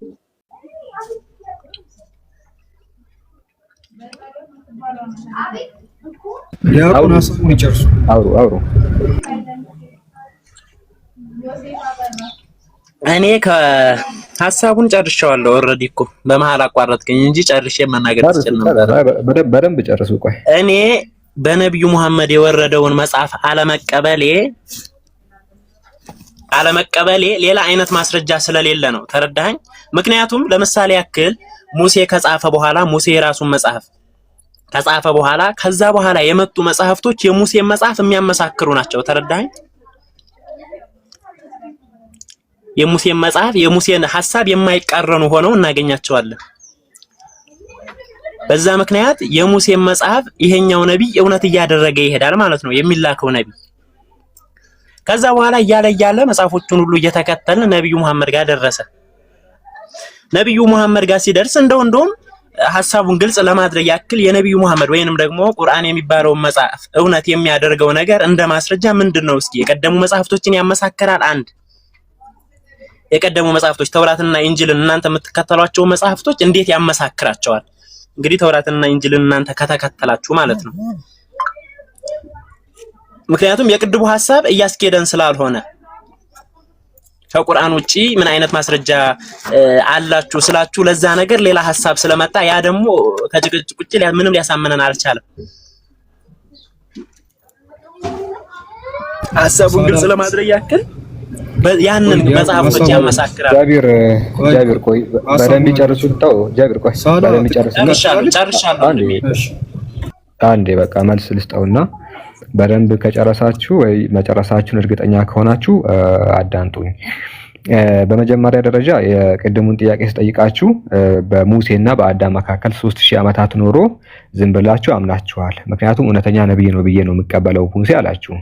ነገር ግን እናንተ ባመጣችሁት የ1400 ዓመታት ጋፕ በዛው ሄደን ወደ ሙሴ ካመጣ ነው የሙሴ በጣም ውድቅ ይሆናል። 1400 የ3000 ዓመት ግማሽ ነው። ስለዚህ የነብዩ መሐመድ የ1400 ጥርጣሬ ውስጥ ገብቶ 3000 ዓመት ጋፕ ያለው የሙሴ ደግሞ ያለ ጥርጣሬ ሰዎች የሚቀበሉበት ምክንያት የለም። ስለዚህ የጋፕ ጉዳይ አያሳስብም ነው። የጋፕ ጉዳይ አይደለም። የ1400 እድሜ መሆንና የ3000 ዓመታት እድሜ መሆን እሱ አይደለም ማተር የሚያደርገው። እውነት 6 ቢሊዮን ዓመት ቢቆይም ሁሌም እውነት ነው። ውሸት በመጀመሪያው ዓመት ቢነገርም ውሸት ነው። የእውነት ጉዳይ ከጊዜ በኋላ ስለመጣ አይደለም። አንድ ምሳሌ ልስጣችሁ ዲያቆን። ኢየሱስ በተወለደበት በዚያው አካባቢ ተመለሱና የነበሩ አይሁዶች ኢየሱስን ምን ነበር የሚሉት ካልን በደንብ ስሙ። የጊዜ ጉዳይ ማተርም እንደማያደርግ ልንገራችሁ። ኢየሱስ ከተወለደ በዚያው ጊዜ እኛስ ከዝሙት አልተወለድንም ይሉ ነበር አይሁዶች በአሽሙር። ማለትም ኢየሱስ የተወለደው በዝሙት ነው እያሉ ያሉት። በተልሙዶቻቸው ላይ ኢየሱስ የዝሙት ልጅ ነው ብለው ጽፈዋል። ቅድም አልጻፉም ነበር ያላችሁት፣ ማስረጃ ላመጣላችሁ እችላለሁ። ኢየሱስ ከዝሙተኛይቱ በዝሙት የተወለደ ልጅ ነው ብለው ያምናሉ። ከድንግል ተወለዱ አሉ። ኢየሱስ የተወለደው እኮ ከድንግል ነው እንጂ ከዝሙት አይደለም ብለው ተናገሩ። ማርያም እንደተባለው በዝሙት አልወለደችም በድንግልና ወለደች ብሎ ተናገሩ። ታዲያስ የቀደመው የትኛው ነው ከተባለ የአይሁዶቹ ንግግር ቀደመ። ከዝሙት ተወለደ የሚለው በድንግልና ተወለደ። አንዴ ጣልቃ አልገባሁም፣ ጣልቃ አትግቡ። ኧረ ይቅርታ፣ አንተ ጋር አይደለሁም ወንድሜ፣ ይቅርታ። እሺ፣ ስለዚህ አዳምጧ። የቀደመው የትኛው ነው? ይሄ ኢየሱስ በድንግልና ተወለደ የሚለው ከጊዜ በኋላ የመጣ ትምህርት ነው፣ በእስልምናችን ያመንነው። የአይሁዶቹ ደግሞ የቀደመ ትምህርት ነው፣ ከዝሙት ተወለደ የሚለው። ታዲያ ኢየሱስ ጋር የነበሩ ሰዎች ከዝሙት ተወለደ ካሉ ቁርአን ከጊዜ በኋላ መጥቶ በድንግልና ተወለደ ስላለ ውሸት ነው? አይደለም። ቀድሞ እነሱ እንደዛ ብሎ መናገራቸው በኢየሱስ ዘመንም እውነት አላደረገውም። ከ500 ዓመታት በኋላ መጥቶ በድንግልና ተወለደ ብሎ ቁርአን መናገሩም ሐሰት አላረገውም። አይታል ኦኬ። ከጊዜ በኋላ መጥቶ በድንግልና ተወለደ ብሎ ስለ ኢየሱስ መናገሩ ሐሰት አልሆነም፣ እውነት ነው። እውነት የጊዜ ጉዳይ አይደለም። እውነት ሁሌም እውነት ናት። ውሸት ሁሌም ውሸት ነው፣ ቀድሞ ቢነገርህም። ዲያቆን ዮሐንስ ዝሙት ሰርቷል ብሎ የሆነ ሰው ቢናገር ኦኬ፣ ከጊዜ በኋላ መጥቶ ደግሞ አልሰሩም ቢል ቀድሞ የሆነ ሰው ስለተናገረ እሳቸው ወይ እናንተ እንደዛ አላረጋችሁም። አይታችኋል። እውነት ሲመጣ ሁሌም እውነት ነው። የጊዜ ጉዳይ የጊዜ ገደብ አይደለም። ወደ ነቢያችን መሐመድ ሰለላሁ ዐለይሂ ወሰለም ስንመጣ ደግሞ ቀደምት መለኮታዊ ነቢያትን ያመሳክራል ወይ ከተባለ አዎ ያመሳክራል። በደንብ ነው የሚያመሳክረው። እንዴት ነው የሚያመሳክረው? ቁርአን ቀደምት መጽሐፍትን ዋና ቴዎሎጂያቸውን ተቃርኖ የመጣ መጽሐፍ አይደለም፣ አፕሩቭ ነው ያደረገው። ቁርአን እኮ የቀደምት መለኮታዊ መጽሐፍት አረጋጋጭ ነው የተባለው፣ ያረጋግጣል ነው የተባለው እንጂ ሌላ ነገር አይደለም። ይኸውላችሁ ቁርአን ቤዝ የሚባለውን ሜን የሚባለውን ቴዎሎጂ ኮንፈርም ያደረገ ነው። ልክ እናንተ ኮንፈርም ከምታረጉት በላይ ቁርአን ነው ነቢያትን ኮንፈርም የሚያረጋቸው። ሜን ቴዎሎጂ ማለት ዋና የነቢያት ጽንሰ ሐሳብና አስተምህሮ ስነ መለኮት ማለት ነው። ለምሳሌ አጠቃላይ ነቢያት ያስተማሩት አምላክ አንድና ብቸኛ ዘዋን ነው ኦንሊ፣ እርሱ አጠገብ ማንም የለም እያሉ ነበር ያስተማሩት። እስልምናችን ሲመጣ ወኢላሁኩም ኢላሁን ዋሂድ፣ አምላካቸው አንድ አምላክ ብቻ ነው፣ ከቀኝና ከግራ በኩል ማንም የሚቀመጥ የለም ነው፣ እሱ ብቻውን ነው ብሎ ነው ያስተማረው። ከሙሴ ካስተማረው ጋር ተመሳሳይ ነው። አመሳክሮ ነው የመጣው። 3 አካላት ብሎ ነቢያት ያላወቁትን አስተምሮ አላስተማረም። ሙሴም አላስተማረም፣ የትኛው ነብይ አላስተማረም። አንድ አምላክ ዋን እንደ ኦንሊ ነበር ነቢያት የሚያውቁት። ቁርአን ሲመጣስ አንድ አምላክ ብቻውን ይመለካል ብሎ ያንን አመሳክሮ ነው የመጣው። ክርስትና ሲመጣ ነው 3 አድርጎ ወደ አንድ የሚመልሳቸው፣ ወደ አንድ የሚጨፈልቃቸው። አብ ወልድ መንፈስ ቅዱስ ካለ በኋላ 3ቱን ከጠራ በኋላ አንድ ብሎ ነቢያት ከማያውቁት ትምህርት ጋር አጋጭቶ ያመጣው ይሄ ክርስትና ነው እንጂ እስልምና አይደለም። አመሳክሮ ነው የመጣው እንጂ እስልምና ይሄ ተቃርኗቸው አይደለም። ነገር ግን መጽሐፍ ቅዱስ በየዘመናቱ ኤዲት ስለሚደረግ ሰዎች በእጃቸው ያስገቡትን ነገር ይቃወማል። ቁርአን ስራ 2 ነው። አንደኛ ቀደምት መለኮታዊ መጽሐፍትን ማረጋገጥ ነው። አምላክ አንድና ብቸኛው እንደሆነ ሲያስተምሩ ቁርአን ወኢላሁኩም ኢላሁን ዋሂድ፣ አምላካቸው አንድ አምላክ ነው ብሎ ያንን ኮንፈርም አደረገ። ከዛ በኋላ መጽሐፍ ቅዱስ ደግሞ በየዘመናቱ ሰዎች የሆነ የተለያየ ነገር ሲያስገቡበት ያንን ነገር ደግሞ ምን ያደርጋል? ይቃወማል። እንደዚህ ተብሎ ተጽፏል፣ ሰዎች ናቸው የጻፉበት ምናምን ብሎ ያን ነገር ያርማቸዋል። አራሚና ዲያቆን ዮሐንስ ለምን ወጡ? ተመለሱ። ኔትወርክ ካልሆነ ተመለሱ። እንሂድ ከተባለ መጽሐፍ ቅዱስ 40 ሰዎች ጽፈዋል። እሺ ቁርአንስ አንድ ሰው ጽፎታል። እሺ የቱ ነው የሚበልጠው ይላሉ? 40 ሰው የጻፈው ነው የሚበልጠው ወይስ አንድ ሰው የጻፈው ነው የሚበልጠው? እሺ በሰው ብዛት እንሂድ። አዎ እንሂድ። ለምን ከመጽሐፍ ቅዱስ በፊት ያሉ ወደ 230 ምናምን ሰዎች ከ150 እስከ 230 ምናምን የተጻፈ የሂንዱይዝም መጽሐፍ እንከተልም ታዲያ? 230 ጸሐፊያን ከ150 ኤግዛክት ቁጥሩ አይታወቅም። ከ150 እስከ 200 ምናምን ጸሐፊያን ናቸው ሪግቬዳን፣ ባጋቫድ ጊታ